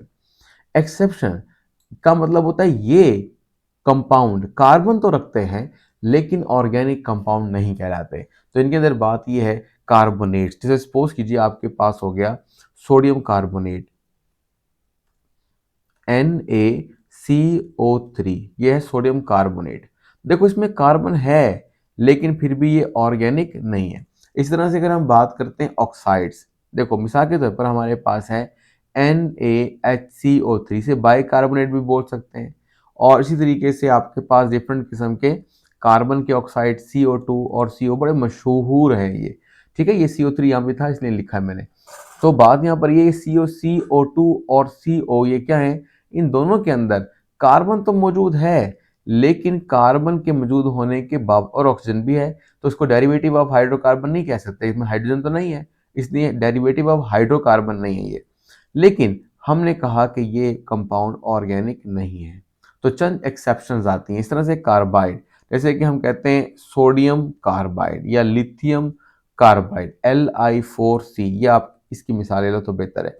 तो ये देखो इसके अंदर कार्बन है लेकिन ये इनऑर्गेनिक कंपाउंड है। इस तरह आपको समझा, यानी क्या समझा, अदर देन, बट सिवाय simple salts like carbonates, oxides and carbides, इनके अलावा जो भी कार्बन के कंपाउंड होंगे उनको हम ज्यादातर बोलते हैं क्या, ऑर्गेनिक कंपाउंड, और उनकी स्टडी क्या कहलाती है, ऑर्गेनिक केमिस्ट्री। अब नेक्स्ट है इनऑर्गेनिक केमिस्ट्री। अब इनऑर्गेनिक केमिस्ट्री क्या है, तो तारीफ के हिसाब से चलते हैं। It is a study of the synthesis, बनावट, कॉम्पोजिशन, तरतीब या तरकीब, प्रॉपर्टीज, खसूसियात एंड स्ट्रक्चर, और उसकी साख्त किसकी, एलिमेंट की या कंपाउंड की, दैट कंटेन लिटिल और नो कार्बन। इसमें आप यूं भी बात समझ सकते हो कि देखो हमारे पास एक क्या होता है, हमारे पास एक होता है पीरियोडिक टेबल। इस पीरियोडिक टेबल में यहाँ पर हमारे पास है कार्बन, तो जो अकेला कार्बन है तो कार्बन के कंपाउंड कहलाते हैं, यानी कंपाउंड्स ऑफ कार्बन कहलाते हैं ऑर्गेनिक कंपाउंड्स। अब पीरियोडिक टेबल में जो बाकी सारे एलिमेंट्स हैं, जैसे कि सोडियम है, पोटेशियम है, ठीक है, या फिर कोई स्कैंडियम है, या फिर कह लो कोई भी एलिमेंट है इसके अलावा, कार्बन के अलावा, ठीक है, उन सारे एलिमेंट्स की जो कंपाउंड्स होंगे उनको हम बोलेंगे इनऑर्गेनिक। तो असल में हमें ये कहना चाहिए, हम ये भी मतलब कह सकते हैं कि जो कार्बन के कंपाउंड्स हैं वो ऑर्गेनिक हैं, और जो कार्बन के अलावा सारे हैं उनका नाम इनऑर्गेनिक है। लेकिन आप कहेंगे सर बुक वाला लिख रहा है लिटल कार्बन भी हो सकता है, हाँ लिटल कार्बन ये वाले। अब आप देखो ये आपको लग रहा है इसमें कार्बन है, लेकिन ये है क्या, इनऑर्गेनिक कंपाउंड। तो कुछ ऐसे इनऑर्गेनिक कंपाउंड भी हैं जिनके पास कार्बन मौजूद होता है, ठीक है। लेकिन फिर पता कैसे चलता है हमें कि भाई कार्बन दोनों में है, तो एक ऑर्गेनिक और एक इनऑर्गेनिक कैसे है? तो बेटा इसका जवाब ये है कि जो प्रॉपर्टीज कुछ खास किस्म की क्या होती हैं, प्रॉपर्टीज, वो प्रॉपर्टीज अगर पाई जाती हैं, यानी ऑर्गेनिक कंपाउंड की प्रॉपर्टीज होती हैं, वो प्रॉपर्टीज जिनमें पाई जाती हैं उनका नाम, उनको हम कहते हैं ऑर्गेनिक, और जिनमें वो नहीं पाई जाती हैं उन्हें हम कहते हैं इनऑर्गेनिक। तो ऑर्गेनिक और इनऑर्गेनिक प्रॉपर्टीज की बेस पर डिसाइड होता है, वो हम एक्सपेरिमेंट करते हैं तो पता चल जाता है। अब नेक्स्ट क्वेश्चन है difference between the environmental and analytical chemistry. तो ये भी दो ब्रांचेस हैं, तो इसमें मसला कोई नहीं होगा इंशाल्लाह। तो लिखता है environmental chemistry, it is a specific study of the chemical and biochemical phenomena that occurs in this planet. In this subject we study the sources, reaction, facts and the fate, कहते हैं किस्मत को, ऑफ केमिकल स्पीशी, यानी chemical reaction के बाद ये chemical species जो भी है वो एक खास वक्त के बाद कहाँ तक पहुंचेगी, that is called fate of chemical species, यानी वो उसकी मंजिल क्या होगी। In the air, soil and water. यानी ये सब जो अल्फाज हैं बहुत आसान सान से हैं, इससे बस हम यही कह रहे हैं कि हमारे एनवायरनमेंट में होने वाले जो केमिकल रिएक्शंस हैं उनकी जब स्टडी करते हैं तो वो एनवायरमेंटल केमिस्ट्री कहलाती है। इसकी खसूसियत क्या है? Without this it would be impossible to study the effect of the humans have on the environment through the release of the chemicals। देखो आमतौर पर होता ये है कि जहाँ भी ह्यूमंस होते हैं तो जाहिर सी बात है वहाँ पे उन्होंने कारखाने लगाए हैं, उन्होंने नई फैक्ट्रियाँ लगाई हैं या जानवर पाले हुए हैं, तो वहाँ से बहुत सारा पोल्यूशन निकलता है। तो वो पोल्यूशन पहले तो पता नहीं था कि वो पोल्यूशन है भी सही, बस हम कहते थे वो तो हमारे एनवायरनमेंट का पार्ट है, लेकिन आहिस्ता आहिस्ता उस पोल्यूशन की वजह से जो एनवायरनमेंट था बेटा डी वो क्या हुआ, खराब होने लगा। तो एनवायरमेंटल केमिस्ट्री से हमें समझ में आया या उसको पढ़ने से समझ में आता है कि हम अपने एनवायरनमेंट को क्लीन कैसे कर सकते हैं या ऐसे कौन से तरीके अख्तियार कर सकते हैं कि जो पोल्यूशन है बेटा वो रिड्यूस हो जाए या वो केमिकल जो खतरनाक हैं उनको हम लेस टॉक्सिक कर लें। लेस टॉक्सिक का मतलब होता है वो कम खतरनाक हो जाए। ठीक है बेटा। फिर उसके बाद हम आगे चलते हैं एनालिटिकल केमिस्ट्री, ये ऑलरेडी डिस्कस हो गई है। तो वही आपने सेपरेशन, आइडेंटिफिकेशन और डिटर्मिनेशन ऑफ कॉन्सेंट्रेशन, यानी कि इर्तकास का फ़र्क या कह लें इर्तकास की मिकदार, या आसान लफ्ज़ों में कहें कोई सॉल्यूट है वो सॉल्वेंट में जैसे सपोज करो ये आपके पास एक पानी पड़ा हुआ है यहाँ पर और इसमें आपने हल किया हुआ है एक सॉल्यूट, ठीक है, या कह लो सॉल्ट हल किया हुआ है। तो वो ये कहता है सॉल्ट कितनी मिकदार में है भी कि नहीं है। ठीक है, इन सब चीज़ों का जवाब हमें कौन देता है? Analytical chemistry. और कॉन्सेंट्रेशन से मुराद है सॉल्ट की मिकदार, यानी सॉल्ट की मिकदार अगर आप 1 चम्मच डालते हो सिर्फ तो उसका मतलब है सॉल्यूट की मिकदार कम है, अगर 2 चम्मच डालते हो तो ज़्यादा है, और अगर और ज़्यादा डालते हो तो सॉल्यूट की कॉन्सेंट्रेशन और भी ज़्यादा है। कॉन्सेंट्रेशन का सिंपल मतलब हुआ मिकदार। ठीक है, फिर बाद में इसके बारे में तफसील से बहस होगी। अच्छा, फिर इसके बाद नंबर क्वेश्चन है 15, difference between the biochemistry and nuclear chemistry, इनमें फ़र्क लिखो। ठीक है, तो बायोकेमिस्ट्री का मतलब है वो तमाम केमिकल रिएक्शन जो किसी लिविंग ऑब्जेक्ट में होते हैं उन्हें बायोकेमिस्ट्री बोलते हैं, यानी उसकी स्टडी को। और न्यूक्लियर केमिस्ट्री पहले आ चुकी है कि न्यूक्लियस में होने वाले सारे केमिकल रिएक्शंस को हम न्यूक्लियर केमिस्ट्री में रखते हैं। What is the difference between the polymer and जो केमिस्ट्री? ठीक है, पॉलीमर केमिस्ट्री से मुराद और जियो केमिस्ट्री से मुराद क्या है, दोनों को डिफाइन करना है। तो पॉलीमर केमिस्ट्री से मुराद आप ये ले लो कि जो इंसान है ना बेटा, जो जैसे मैंने अभी आपसे कहा कि उसके पास प्लांट्स हैं, यानी प्लांट्स का मतलब कारखाने, या सीधा सीधा तरह लिख लेते हैं हम इंडस्ट्री है उसके पास। अब जो इंडस्ट्री है उसके अंदर क्या होगा? तो वो कहता है कि उसके अंदर कोई ना कोई प्रोडक्ट्स बनेंगे। अब जो उनके अंदर प्रोडक्ट्स बनेंगे वो हैं अहम। अब इन प्रोडक्ट्स को अगर हम देखें, ये प्रोडक्ट में एक बड़ा अहम प्रोडक्ट आजकल चल बन रहा है, दैट इज कॉल्ड प्लास्टिक। तो प्लास्टिक की ही एक फॉर्म है, या कह रहे हैं हम बनाते हैं बड़े बड़े मॉलिक्यूल, उन्हें हम कहते हैं मैक्रो मॉलिक्यूल। तो उसके अंदर एक फॉर्म है दैट इज कॉल्ड पॉलीमर। अगर आप ना समझ आए तो आप आसान कर लो, आप कहो कि प्रोडक्ट्स में एक हम बनाते हैं पॉलीमर। पॉलीमर मतलब बिग या लार्ज कंपाउंड्स। तो बड़े बड़े कंपाउंड जिनमें छोटे छोटे से मॉलिक्यूल मिलकर बड़ा बनाते हैं तो इन्हें कहते हैं पॉलीमर। तो पॉलीमर आजकल, पॉलीमर का एक नाम मैंने अभी बोला आपके साथ, प्लास्टिक, जो आप आम जिंदगी में बहुत ज़्यादा इस्तेमाल करते हो। इसके अलावा थ्रेड, धागे वगैरह वो इससे बनाए जाते हैं, पॉलिएस्टर बनाया जाता है और बहुत सारी चीज़ें हैं। तो वो पॉलीमर केमिस्ट्री में एक्चुअली हम क्या कर रहे हैं, ये इसमें कोई चीज़ भी ऐसी नहीं है जो खुद मिलती हो, बस हम उसको किसी कारखाने या इंडस्ट्री के अंदर डिज़ाइन करते हैं।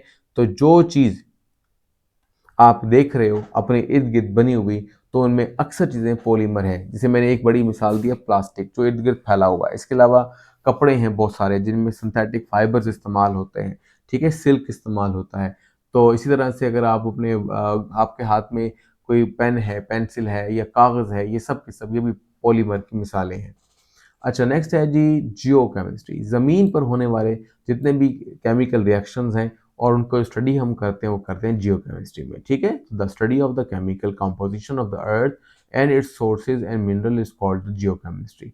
आसान सी बात थी, कंपोजिशन का मतलब बनी हुई किसकी है ज़मीन, एंड इट्स सोर्सेज, और ज़मीन को बनाने वाले अज्जा कौन से हैं। Apart from its use in the mineral exploration, geochemical mapping today has applications in the environmental monitoring, forestry and the medical search। ये इसका एक तरह का स्कोप है। आखिरी दो लाइन लिखी हुई हैं। कहता है कि हम इसके ज़रिए से एक्सप्लोर कर सकते हैं, देख सकते हैं जियोकेमिकल मैपिंग, यानी हमें फॉर एग्जांपल ये हमारे पास एक ज़मीन है और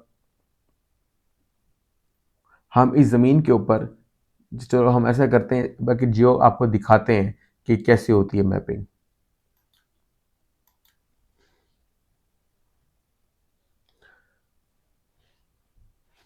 ये देखो, ये जो आपके पास है, ये ज़मीन को मुख्तलिफ जगहों पर अलग अलग कलर करके बनाया गया है। ठीक है,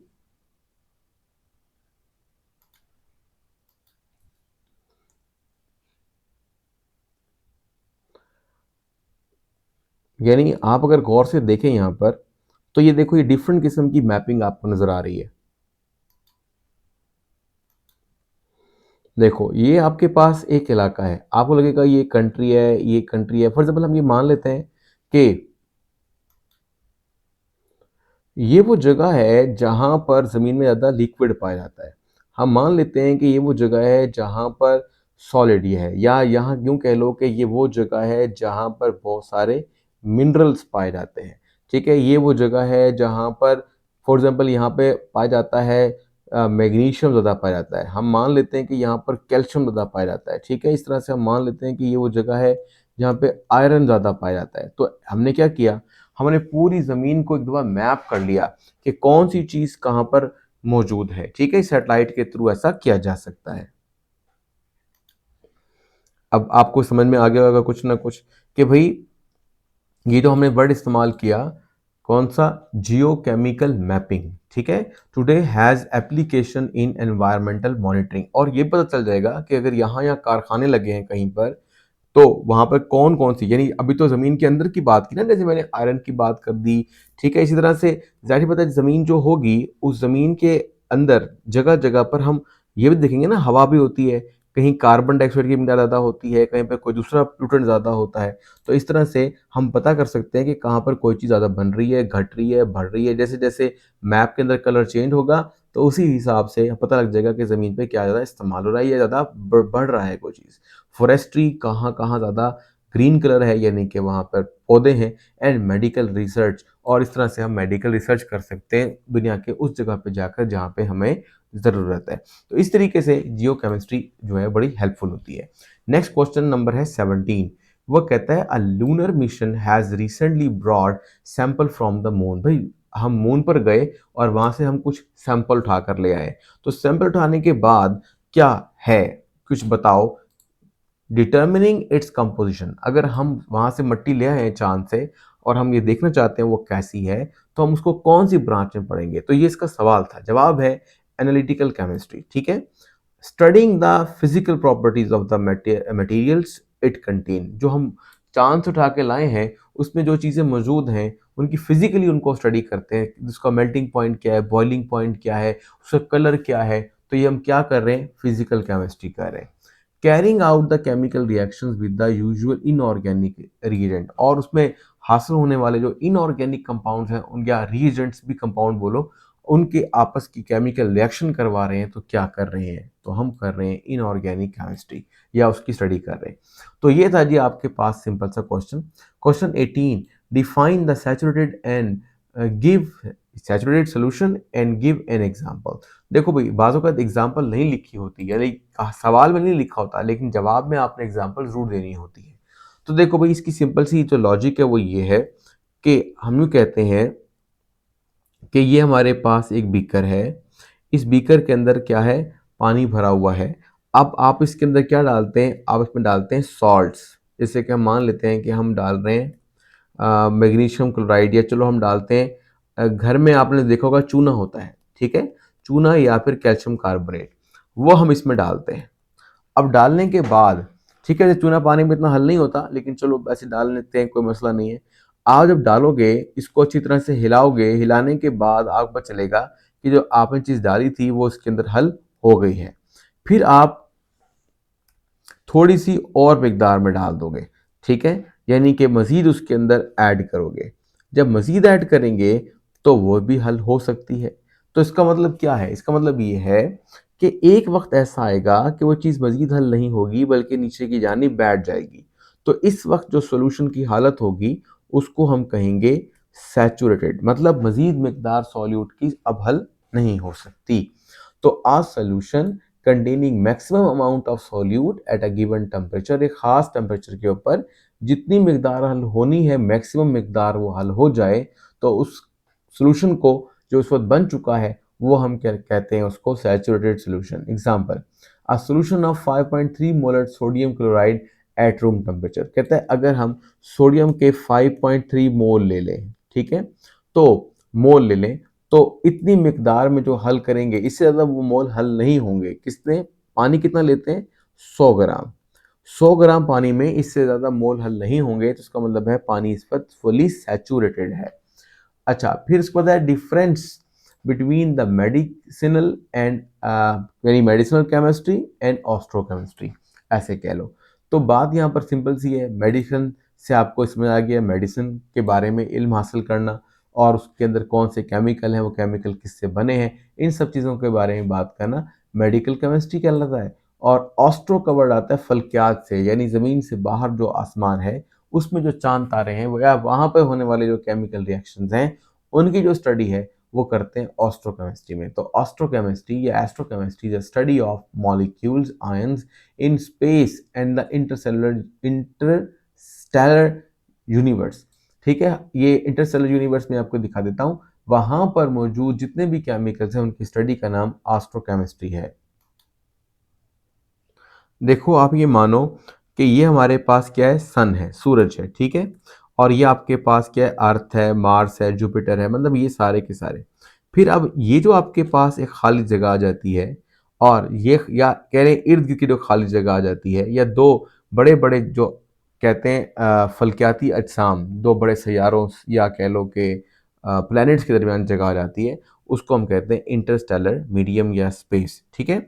तो ये जो स्पेस है ये भरी पड़ी है केमिस्ट्री के या कह लो उन नए कंपाउंड से जो अभी शायद हमने मुकम्मल तौर पर दरियाफ्त भी नहीं किए, लेकिन वहाँ पर जो केमिकल रिएक्शंस हो रहे हैं उनके दरमियान उन सब की स्टडी कहलाएगी किसके अंदर, एस्ट्रोकेमिस्ट्री के अंदर, ठीक है बेटा जी। तो फिर उसके बाद एस्ट्रोकेमिस्ट्री के बाद नेक्स्ट पे चलते हैं, और वो लिखता है what is mean by the nuclear process. It refers to any process occurring within the nucleus of an atom. एक एटम में होने वाला कोई भी रिएक्शन जो है वो क्या कहलाएगा बेटा, वो न्यूक्लियर प्रोसेस का हिस्सा होगा, ठीक है। मतलब हम समझ लेते हैं कि ये हमारे पास एक एटम है और ये हमारे पास न्यूक्लियस है। न्यूक्लियस में क्या क्या होता है? न्यूक्लियस में एक्चुअली होता है पी और N. Okay sir, P N से क्या मुराद है?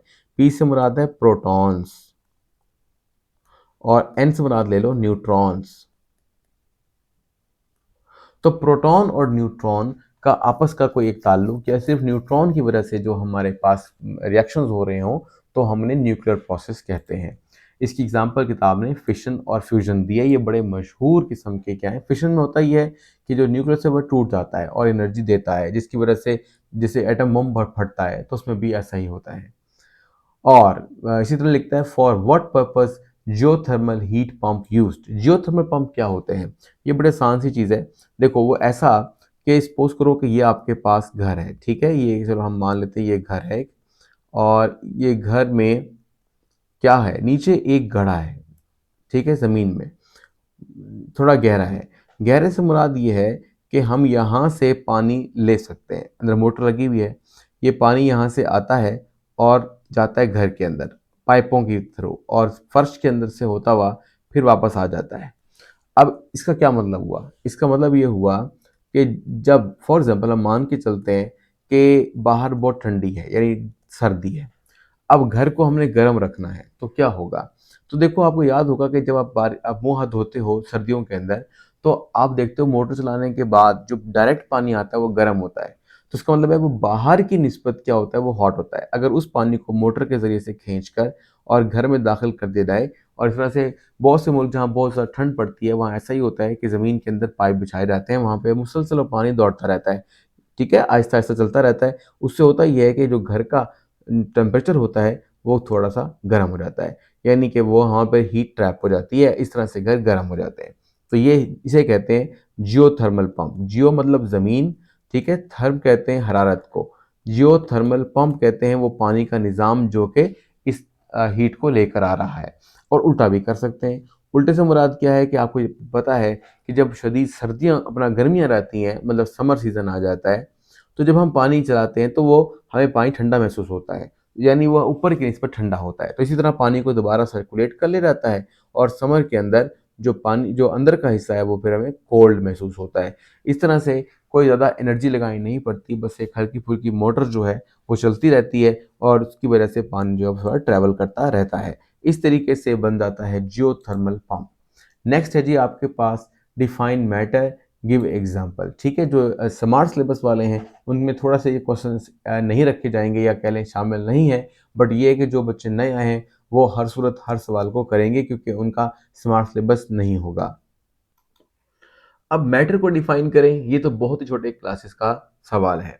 ठीक है, आप इसको यूं ही लिख सकते हो, एनीथिंग दैट हैज़ मास, जिसका वजन है, ऑक्यूपाई सम स्पेस और वो कुछ जगह भी घेरती है, उसका नाम क्या है? मैटर। ठीक है, एग्जाम्पल क्या है? हवा, पानी, ठीक है, रॉक्स, चट्टाने, पीपल, लोग, ये सब के सब जो आपको दिख रहे हैं वो मैटर है। और इवन कि जो आपको नहीं दिख रहा, जैसे मिसाल के तौर पर आपको गैसेस नहीं दिखती, लेकिन गैसेस जगह भी घेरती हैं और वजन भी रखती हैं। जैसे मिसाल के तौर पर अगर आपको घर के अंदर आपके एलपीजी इस्तेमाल होती है, लिक्विफाइड पेट्रोलियम गैस, वो जो आप भर के लाते हो सिलेंडर के अंदर, तो जब सिलेंडर में आप भरते हो उसको, तो सिलेंडर वाला पहले क्या करता है, उसका वजन लेता है और फिर उसके बाद उसमें गैस भरता है, तो वजन क्या हो जाता है? बढ़ जाता है। तो आपने देखा कि एक तो वो अंदर आई गैस, यानी गैस क्या हुई? अंदर आ गई।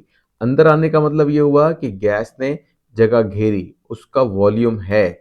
और दूसरा, जो उसका वजन बढ़ गया है, तो उसका मतलब ये हुआ कि उसका मैस भी है। मैस या वेट दोनों कह सकते हैं। केमिस्ट्री में मैस और वेट आमतौर पे इतना ज़्यादा कंफ्यूजिंग नहीं होते, मतलब इन्होंने फ़र्क नहीं होता।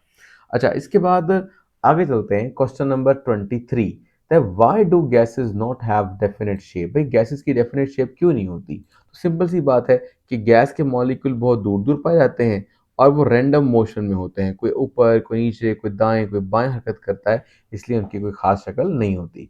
फिर आगे लिखता है, ये पढ़ लीजिएगा एक दफ़ा, आपको याद हो जाएगा। फिर लिखता है why solid have definite shape and volume. भाई सॉलिड की शेप कैसे होती है? तो हम वही बात आएगी कि सॉलिड के अंदर क्या होता है, जो पार्टिकल्स होते हैं वो काफ़ी हद तक क्लोजली पैक्ड होते हैं। जब क्लोजली पैक होंगे, हरकत नहीं कर सकेंगे, तो फिर उनकी शक्ल में तब्दीली आ जाएगी और तब्दीली से होता ही है कि वो सॉलिड शेप इख्तियार कर लेते हैं। अच्छा, फिर उसके बाद आगे चलो, कहते हैं why do gases show property of compressibility? भाई गैसेस के अंदर एक और खासियत होती है, और वो खासियत क्या है? वो ये है कि गैस के मॉलिक्यूल को, फॉर एग्जांपल आपके पास एक सिरिंज है, ये ऐसे सिरिंज बना लेते हैं इंजेक्शन वाली, इसके पीछे जो है आपके पास एक प्लंजर होता है, इसे कहते हैं प्लंजर, जो रबड़ का बना होता है ना, ठीक है, उसके साथ ऐसे धक्का लगाने के लिए। अब आप गौर करो, जब प्लंजर इस हालत में होता है जिस हालत में मैंने दिखाया है आपको, इसके बावजूद अंदर क्या भरा हुआ है? अंदर भरी हुई है हवा, एयर। इसको आप एयर भी बोल सकते हो, इसको आप एक वक्त के लिए गैस भी कह सकते हो। अब जब आप प्लंजर को मूव करते हो, ठीक है, तो वो हरकत करते करते कहाँ पहुंच जाता है? वो आगे तक पहुंच जाता है, आखिर तक, ठीक है ना। अब वो आखिर तक जब पहुंचा, तो हवा कहाँ चली गई? आपने बेशक आगे उंगली रख लें, हाथ रख लें, बंद कर दें इसको, जैसे वो ढक्कन लगा के बंद करते हैं, तो आप देखोगे कि ये चला रहेगा, और जैसे ही आप इस प्लंजर को छोड़ोगे, ये वापस भी आ जाएगा। इसका मतलब है कि अंदर हवा ट्रैप हो गई थी किसी एक खास छोटी जगह के अंदर, ठीक है। और इस तरह से हमने कहा कि गैस क्या हो गई थी, एक्चुअली कंप्रेस। और जब हमने उस प्लंजर को छोड़ा, उसके पीछे हाथ हटा दिया, तो वो जो आगे हमने किया हुआ था, वो गैस के प्रेशर की वजह से वापस चला जाएगा। तो इस तरह से आप सोचो कि गैसेस जो नहीं कंप्रेस हो सकती हैं, क्यों हो सकती हैं? जवाब वही है, वो ये कि गैस के मॉलिक्यूल दूर-दूर होते हैं, जब उन पे ज़ोर लगाते हैं, प्रेशर लगाते हैं, तो मॉलिक्यूल करीब-करीब आ जाते हैं, इस तरह कम जगह घेरते हैं और इस तरह गैसेज़ जो हैं वो कंप्रेस हो जाती हैं, दब जाती हैं। सवाल दोनों तरह से आ सकता है, जैसे यहाँ लिखा है ना, why do gases show property of compressibility? तो ये वाली बात हो गई कि भई कंप्रेसिबिलिटी शो करते हैं, और ये भी कह सकते हैं कि गैसेज़ का अपना कोई वॉल्यूम नहीं होता, इसलिए वो कंप्रेस हो जाती हैं। तो ये बात वॉल्यूम से किसी भी बात बता सकते हैं। और इंटर मॉलिक्यूलर स्पेस से भी, यानी जब आप ये कहते हो कि मॉलिक्यूल के दरमियान फासला बहुत ज़्यादा है, तो असल में आप इंटर मॉलिक्यूलर फोर्स का जिक्र कर रहे होते हैं कि मॉलिक्यूल बहुत दूर दूर है। और ये भी जिक्र कर सकते हो कि गैस से ज़्यादा जगह घेरी हुई है। जब आप प्रेशर डालोगे, जैसे हमने यहाँ प्रेशर डाला यहाँ पे पी, तो फिर क्या हुआ, गैस के मॉलिक्यूल कंप्रेस हो गए। अच्छा चलो, ये तो हो गई बात, यहाँ पर हमने सीख ली, यानी यहाँ पर एयर या हवा को एज अ गैस लेकर हमने कंप्रेस किया तो वो हो गई। अच्छा नेक्स्ट क्वेश्चन आ जाए, तो लिखता है describe the gaseous state of matter. भाई गैस के बारे में बताओ, तो आप बताना गैस की कोई शक्ल नहीं होती, कोई वॉल्यूम नहीं होता, पुरानी बात है, कोई मसला नहीं है।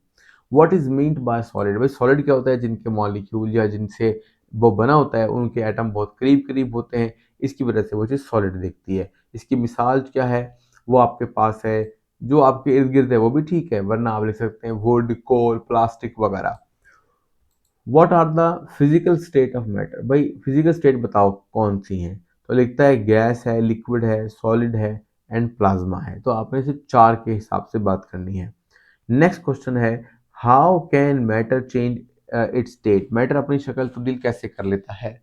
ठीक है, ये मैटर अपनी शक्ल, तो लिखता है energy can change matter state, for example solids become liquid और गैसेस व्हेन हीटेड। तो हमें पक्का पता है कि जब हम क्या करते हैं बेटा, हमारे पास, चलो हमारे पास एक आइस क्यूब है, इस आइस क्यूब को जब हम गर्म करते हैं तो ये मेल्ट हो जाता है, यानी ये पहले सॉलिड था, अब ये क्या बन गया है, गैस, एक फॉर्म से दूसरी फॉर्म में चेंज हो गया है। तो उसने भी ये पूछा है कि ऐसा कौन सा तरीका है जिसके ज़रिए से हम मैटर को चेंज कर सकते हैं। तो इसका जवाब सिंपल है, हीटिंग, यानी हीट करके कर सकते हो। इसी तरह से ठंडा कर दो, कोल्ड कर दो, फ्रिज में रख दो, तो भी स्टेट चेंज हो जाएगी, यानी लिक्विड से वो बन जाएगा सॉलिड। तो इस तरह से ठंडा और गर्म कर कर, हीट चेंज कर कर आप किसी भी फिजिकल स्टेट को चेंज कर सकते हो। अब नेक्स्ट है जी, what is plasma, write its uses, plasma क्या है। ठीक है, ये क्वेश्चन भी मेरा ख्याल से जो हमारा स्मार्ट सिलेबस है उसके अंदर नहीं आएगा, बट ये है कि आप इसको, जो आपका छोटे छोटे सवाल हैं वो मुकम्मल कर लें, इवन की जो एक्सरसाइज के क्वेश्चन है वो भी आपने नहीं छोड़ने। ठीक है, सिवाय इसके कि उसके छोड़ने को कहा गया हो। Plasma is composed of particle with very high kinetic energy, क्योंकि प्लाज्मा के मॉलिक्यूल बहुत तेजी से दौड़ रहे होते हैं, तो इसलिए उनकी काइनेटिक एनर्जी ज़्यादा होती है। It exist in the fluorescent bulb, खास किस्म की बेटा क्या होते हैं, बल्ब होते हैं जिनकी अच्छी रोशनियाँ होती हैं, उन्हें फ्लोरिसेंट बल्ब कहते हैं, तेज़ रोशनी होती है। हाई लाइट और लाइटनिंग कहते हैं बिजली को कूदना, या बादलों से बिजली जो आती है। एंड वेल्डिंग आर्क्स, और वो शोले जो कि कहाँ से पैदा होते हैं, वेल्ड करने की वजह से। तो बेटा ये आपके पास क्या हुआ, प्लाज्मा से रिलेटेड चंद एक बातें हमने कर ली। ठीक है, इनको मिला के लिखेंगे तो पूरा सवाल अच्छा बन जाता है। इसके बाद नेक्स्ट आता है, what is liquid crystal, liquid crystal क्या है, इसके बारे में अब बात होगी। देखो भाई, इसमें नाम से जाहिर है, लिक्विड और क्रिस्टल तो एक ऐसी शक्ल है मैटर की जो एग्जिस्ट करती है between the conventional liquid and crystalline solid, यानी लिक्विड और सॉलिड के दरमियान। They are used in the display devices like the computer, monitor, clocks and watches, यानी आपने कभी अपने क्या देखे होंगे, आपके पास होते हैं कैलकुलेटर, उनके अंदर स्क्रीन होती है, तो स्क्रीन के नीचे बटन होते हैं, ज़ाहिर सी बात है। अच्छा, अब हमने क्या करना है, उस स्क्रीन को आप दबा के देखो, यानी पिंच करके देखो, थोड़ा ज़ोर से हाथ लगाओ, या आपने कभी लगाया ही होगा, तो आपको महसूस होगा कि अंदर एक लिक्विड है। ठीक है, उसी लिक्विड को हम कहते हैं क्या, लिक्विड क्रिस्टल डिस्प्ले, यानी एलसीडी। ठीक है, एलसीडी का वर्ड आपने कई बार सुना होगा, क्योंकि एलसीडी क्यों कहते हैं, क्योंकि इसमें लिक्विड क्रिस्टल होता है और वो डिस्प्ले भी है, चीज़ों को दिखाता भी है, इसलिए एलसीडी नाम बन जाता है। फिर लिखता है, what are the classification of matter, भाई मैटर को कैसे क्लासीफाई किया जा सकता है, तो आप कह सकते हैं सब्सटेंसेस के अंदर, मिक्सचर के अंदर। ठीक है, तो और इसके अलावा बस होमोजीनियस मिक्सचर में, हेट्रोजीनियस मिक्सचर में। तो इस तरह ये तारीफें भी मैंने आपको करवाई हुई हैं, यानी कुछ क्लासेस वगैरह में आपने अपने खुद भी कर ली होंगी, जो मेरे स्टूडेंट्स हैं उन्होंने क्लासेस में कर ली थी। तो ये वही तारीफें करनी है कि इसमें कोई ऐसा मसला नहीं है। अच्छा, फिर है जी, how are rocks formed, rock कैसे बनती हैं, तो rocks are composed of different types of mineral such as the granite, mica, limestone. तो ये आपके पास रॉक्स हैं। देखो बेटा, हजारों साल पहले सिर्फ पानी ही था ज़मीन पर, कुछ और नज़र नहीं आता था। तो जब पानी बहता है तो वो अपनी ज़मीन के यानी जहाँ पानी ख़त्म हो जाता है वहाँ पर कुछ रेत इकट्ठी करता है। फिर दोबारा पानी वहाँ से बहता है तो समझो उसके ऊपर एक और तह लग जाती है रेत की। फिर और बहता है तो उसके ऊपर और लग जाती है। इस तरह से ये आहिस्ता-आहिस्ता पड़ी हुई बहुत सख्त लेयर्स बन जाती हैं, हार्ड लेयर्स। इन्हीं हार्ड लेयर्स को हम बोलते हैं क्या? स्टोन। ठीक है? और इस स्टोन को हम लेकर आते हैं संगमरमर जिसे कहते हैं। संगमरमर सबने देखा होगा, यानी लाइमस्टोन, चूने का पत्थर। तो संगमरमर भी क्या किस चीज़ की मिसाल है? रॉक की, चट्टान की मिसाल है। यानी ये सब के सब रॉक्स कैसे बनी? वाटर की वजह से। तो यहाँ फिलहाल लिखता है rocks are composed of different types of minerals. Mineral मतलब सॉल्ट, नमकियात। तो आप समझो आपके लिए आसानी करके लिख दी गई है। आगे है जी, which was the first element. ये आपको नजर नहीं आया तो आप देख लो, हार्ड, यानी यहाँ लिखा हुआ है हार्ड लेयर्स बन जाती हैं ये। अच्छा, विच was the first element created in the laboratory. Laboratory यानी लैब में कौन सा एलिमेंट तैयार किया गया है? तो आप कहेंगे टेक्नीटियम। ठीक है? Write the method to remove the impurity in the mixture. भाई मिक्सचर से हमने इम्प्योरिटी निकालनी है तो कैसे निकाल पाएंगे? फिल्ट्रेशन के जरिए से, जो आपने किया है। मतलब समझो कि आपने एक चीज को कुछ ऐसे किया है, मैं आपको समझाता हूँ कि ये आपके पास एक बीकर है, इसके अंदर वाटर है, इस वाटर के अंदर आपने डाल दिया सॉल्ट, और सॉल्ट डाल के अच्छी तरह से कर लिया हल। हल करने के बाद आपने इसे किया कूल। जब ठंडा करोगे तो क्रिस्टल्स बन जाएंगी। अब आपने क्या करना है? उन क्रिस्टल्स को अलहदा करना है। तो कैसे अलहदा करोगे? सपोज करो कि आपने इसे गर्म किया, यानी इसको आपने गर्म किया ताकि ज़्यादा चीज़ हल हो जाए। फिर आपने उसे फ़िल्टर कर लिया, ये फ़िल्टर हो गया जी। फ़िल्टर करने के बाद जो यहाँ आपको हासिल होगा गरम-गरम, उसको आप ठंडा होने दें। इस तरह से ये क्या हो जाएगा? इवेपोरेट। इवेपोरेट होने के बाद जो लिक्विड था अंदर वो तो उड़ जाएगा, और जो सॉलिड है वो उसके ऊपर रह जाएगा। तो इस तरीके से आपने अब क्या करना है? देखो ये क्या था? यहाँ पर था फनल। इस फनल के अंदर होता है फ़िल्टर पेपर।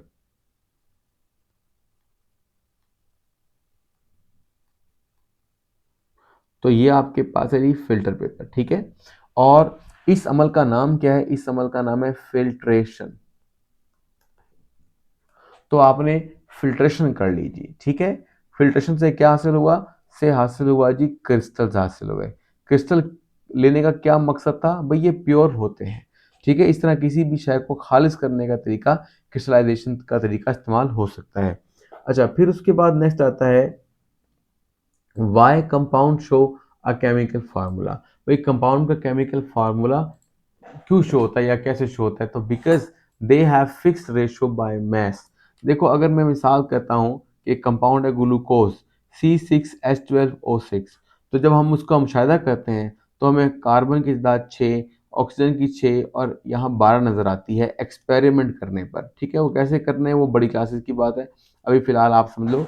एक्सपेरिमेंट करने के बाद हमें ये सब कुछ पता चल गया है, तो हमें पता चल गया ना ये फिक्स्ड रेशियो है इसकी। तो यही कंपाउंड का फार्मूला भी होगा, यानी ग्लूकोज का फार्मूला हमेशा यही होगा और वाटर का फार्मूला हमेशा H2O ही होगा।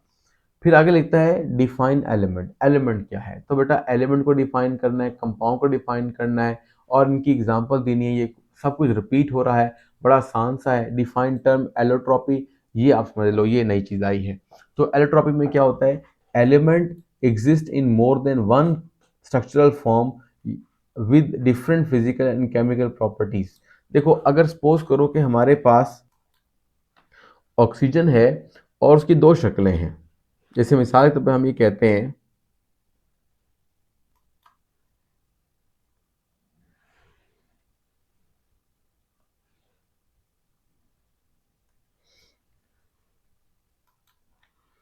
ऑक्सीजन के दो एटम्स अगर मिलके रहते हैं तो ये बन गया O2। अगर तीन मिलके रहते हैं तो ये बन गया O3। O2 आमतौर पर हमें ज़मीन के करीब मिलती है, और जो O3 है ये हमें थोड़ा सा ज़मीन से दूर मिलती है, ठीक है, यानी ज़मीन के बाहर जो एटमॉस्फेयर है ये उसका पार्ट है। तो अब वो ये कहता है कि एक चीज़ है जिसको हम कहते हैं ऑक्सीजन, लेकिन उसके दो शक्लें हैं, दो रूप बन गए हैं। तो इसलिए हम कहते हैं कि अगर एक चीज़ अपनी दो शक्लों में पाई जाए, ठीक है, एक एमॉर्फस और एक क्रिस्टलाइन, तो फिर इस फिनोमिना को हम कहते हैं एलोट्रॉपी। ठीक है, तो एलोट्रॉपी को आपने यहां से करना है।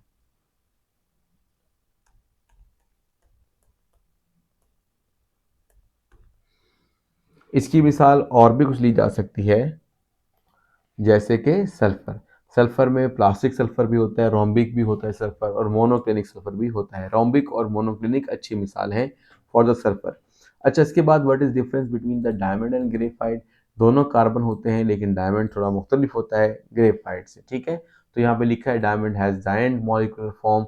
डायमंड की बड़ी शक्ल होती है, कॉम्प्लेक्स होती है, और graphite has the layered hexagonal structure. तो थोड़ा थोड़ा लिख दिया दोनों के बारे में, दोनों यही याद कर लो, काफ़ी है। What do you know about the Buckminster Fury? What is the influence stable at the, दोबारा देख लो, why is fluorine stable at high temperature and pressure? दोबारा बात समझो कि why, what do you know about the Buckminster Fury? बेटा इसको नाम fluorine भी है, सिर्फ बकमिस्टर फ्लोरीन भी पूरा नाम है, उसको C60 भी बोलते हैं। तो ये वो कहता है कि ये कैसा है। तो लिखता है it consist of spheres of the atoms. तो शुरू में मैंने आपको एटम्स दिखाए थे बहुत सारे, जिनमें बहुत सारे सफेयर में यानी गुच्छे में थे। इन पेंटागोन्स एंड हेक्सागोन, पेंटागोन में 5 साइड्स और हेक्सागोन में 6 साइड होती हैं। और लिखता है they are stable at high temperature pressure due to their covalent nature. तो ये आपने इसके बारे में चंद इकाइयाँ लिख देनी है। नेक्स्ट स्टडी, हाउ आर बकी बॉल्स मेड? तो बेटा ये भी कार्बन की एक शक्ल है, जो कि क्या होती है, इसके अंदर ये इसे भी हेक्सागोन्स होते हैं बहुत सारे। फिर आगे लिखता है, इसके बारे में थोड़ा लिख भी देता है, they have a football like hollow ring structure made up of 20 hexagons and 12 pentagons. उनमें सब में कार्बन होंगे, और अगर कार्बन की मिकदार गिनेंगे तो 60 के करीब हो जाएगी। अच्छा डी, अब है सॉल्यूशन एंड सॉलिबिलिटी। तो ये भी स्मार्ट सिलेबस का हिस्सा शायद ना रहे ये पोर्शन। तो ये पोर्शन आपने जो करना है, या कह लें कि जो बच्चे नए आए हैं उन्हें तो करना है, और जो पुराने बच्चे हैं बेटा जिन्हें यानी अभी एग्जाम देना है, वो अगर चाहें थोड़ा सा इसको स्किप कर दें, क्योंकि ये आपके स्मार्ट सिलेबस का पार्ट नहीं है। अच्छा, अब इसके बाद लिखता है define solution, give a few characteristics of true solution. भाई ट्रू सोल्यूशन की कुछ टाइप हमें बताओ। तो यहाँ लिखता है होमोजीनियस मिक्सचर, और इस तरह से बेटा एक होता है हेट्रोजीनियस मिक्सचर। अगर आप पानी का घूंट पियो, आपने शरबत बनाया है और पूरे शरबत में सेम जायका है, तो इसे कहेंगे होमोजिनाइज मिक्सचर। और अगर अलग अलग जायका आ रहा है, कहीं पर नमक ज़्यादा कहीं पर चीनी ज़्यादा, तो हम इसे कहते हैं हेट्रोजीनियस मिक्सचर। अच्छा, आगे लिखता है define suspension, give a few characteristic of suspension.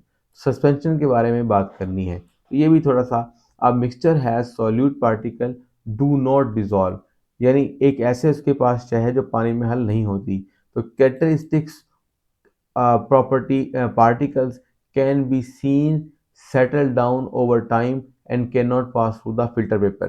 इसमें होता ये है कि आप जब फिल्ट्रेशन करते हैं, तो फिल्ट्रेशन करते हुए फिल्टर पेपर के ऊपर कोई चीज़ नहीं रहती, बल्कि साथ पानी के ही चली जाती है। तो इस तरह फिल्ट्रेशन करने का इतना फ़ायदा नहीं होता। ये कौन करता है? ये हमारे ये पार्टिकल करते हैं, जिन्हें हम क्या कहते हैं, सस्पेंशन। अच्छा, इसके बाद लिखता है define colloidal solution, give few characteristic of colloidal solution. कुछ कोलाइडल सॉल्यूशन की तारीफ करें। तो बेटा ये हमारे पास एलिमेंट जो है, यानी जो हमारे पास एक हिस्सा है जिसके अंदर कोलाइडल सॉल्यूशन है, ट्रू सॉल्यूशन है, और सस्पेंशन है।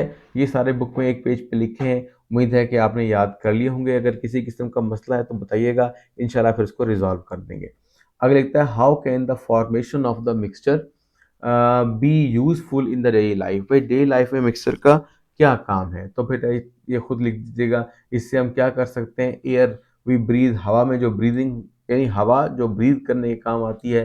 फूड वी कंज्यूम, यानी खुराक जो हम खाते पीते हैं। And the fluids in the body, और ये सब चीज़ों के बारे में क्या लिखता है, mixture are essential as they constitute the तो मिक्सचर इंपॉर्टेंट होता है क्योंकि उनमें ये सब चीज़ें मौजूद होती हैं।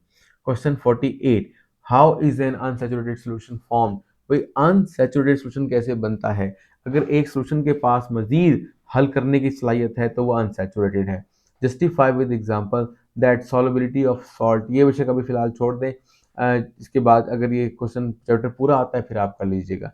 डिफाइन सॉल्युबिलिटी, सॉल्युबिलिटी को डिफाइन करो तो वो कहता है कि एक आपके पास क्या हो, 100 ग्राम सॉल्वेंट हो और उसमें कितना मर्जी सॉलिड हल कर लो वो उसकी सॉल्युबिलिटी कहलाती है।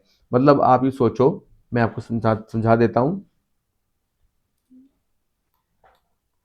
आप यूँ सोचो कि आपके पास एक बीकर है, ये आपके पास एक बीकर है, इस बीकर के अंदर पानी है, कितना है, 100 ग्राम पानी है। और पानी क्या कहलाता है, पानी कहलाता है सॉल्वेंट। और इसके अंदर अब आपने एक क्या डाला हुआ है, एक स्टिरर डाला हुआ है जिसकी वजह से आप इसे हिला के अच्छी तरह से मिक्स करेंगे और अब आप डालते हो सॉल्यूट। अब आपने करना ये है कि सॉल्यूट इसमें दाखिल करना है, फॉर एग्जांपल 2 ग्राम, और उसे हल कर लेना है, वो हल हो जाएगा। फिर उसके बाद आपने मज़ीद 2 ग्राम डाल लेना है, यानी थोड़ा-थोड़ा डालते जाओ। और डालते-डालते जब डालोगे तो एक वक़्त ऐसा आएगा कि मज़ीद नहीं डलेगा और उसको तो आपने काउंट कर लेना है। भई मैंने मिसाल के तौर पर 10 ग्राम डाले हैं, तो 10 ग्राम सॉल्युबिलिटी है किसके ऊपर, 100 ग्राम सॉल्वेंट पर। तो इस तरीके से आप कह सकते हो कि 100 ग्राम की सॉल्युबिलिटी है, या कह लें 10 ग्राम सॉल्युबल है, या 10 ग्राम की सॉल्युबिलिटी है कितने में, 100 ग्राम सॉल्वेंट के अंदर, 100 ग्राम सॉल्वेंट के अंदर। तो इस तरीके से आप सॉल्युबिलिटी मालूम करते हो हल करने के बाद।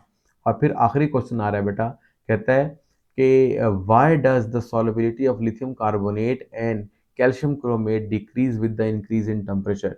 तो ये वो कहता है they dissolve with the evolution of heat. हमेशा जब भी देखो, एक आपके पास एक बीकर है या आपके पास पानी पड़ा हुआ है, इस पानी में अगर आप डाल दोगे लिथियम कार्बोनेट यानी Li2O, या आप लिथियम कार्बोनेट पूरा लिख देते हैं, Li2CO3, लिथियम कार्बोनेट, या फिर आप कैल्शियम Ca क्रोमेट CrO4 ये डाल देते हो पानी में, एक वक्त में एक चीज़ डालनी है, तो पता है क्या होता है, तो वो होता ये है कि उस वक्त जो एनर्जी है वो एनर्जी वहाँ पर इवॉल्व करती है, एनर्जी निकलती है। तो इस तरह के जो रिएक्शंस होते हैं तो उनकी जो सॉल्युबिलिटी होती है उसके बारे में आपने नोट करना है, क्या, solubility decreases at temperature increases. मतलब ऐसे चीज़ों के लिए ये मैं बहुत तफसील से समझाऊंगा इंशाल्लाह एक चैप्टर के अंदर कि भाई ऐसा क्यों होता है। अभी फ़िलहाल इस चैप्टर के हिसाब से काफ़ी है, तो ये आपने याद करना है कि सॉल्युबिलिटी जो होती है वो टेम्परेचर के साथ क्या होती है, कम हो जाती है। तो इन दोनों के दरमियान शुरू में भी मैंने कहा था इनवर्स प्रोपोर्शनैलिटी है, तो अभी भी आपने यही समझना है कि टेम्परेचर अगर कम हो जाएगा तो सॉल्युबिलिटी बढ़ जाएगी। ठीक है बेटा, यहाँ तक था आज का काम। उम्मीद है कि आपको कुछ ना कुछ समझ में आ गया होगा। ठीक है, और कोशिश की है कि हर क्वेश्चन को थोड़ा थोड़ा बेटा मैंने डिस्कस कर दिया है ताकि आपके लिए मुश्किलात ना हो। और कोई क्वेश्चन है, कोई कमेंट बॉक्स में लिख के मुझे बताइएगा, तो मैं आपको उसको जस्टिफाई कर दूंगा मज़ीद भी। ठीक है, तो अब तक के लिए अल्लाह हाफिज़। इंशाल्लाह मिलते हैं अगले लेक्चर में।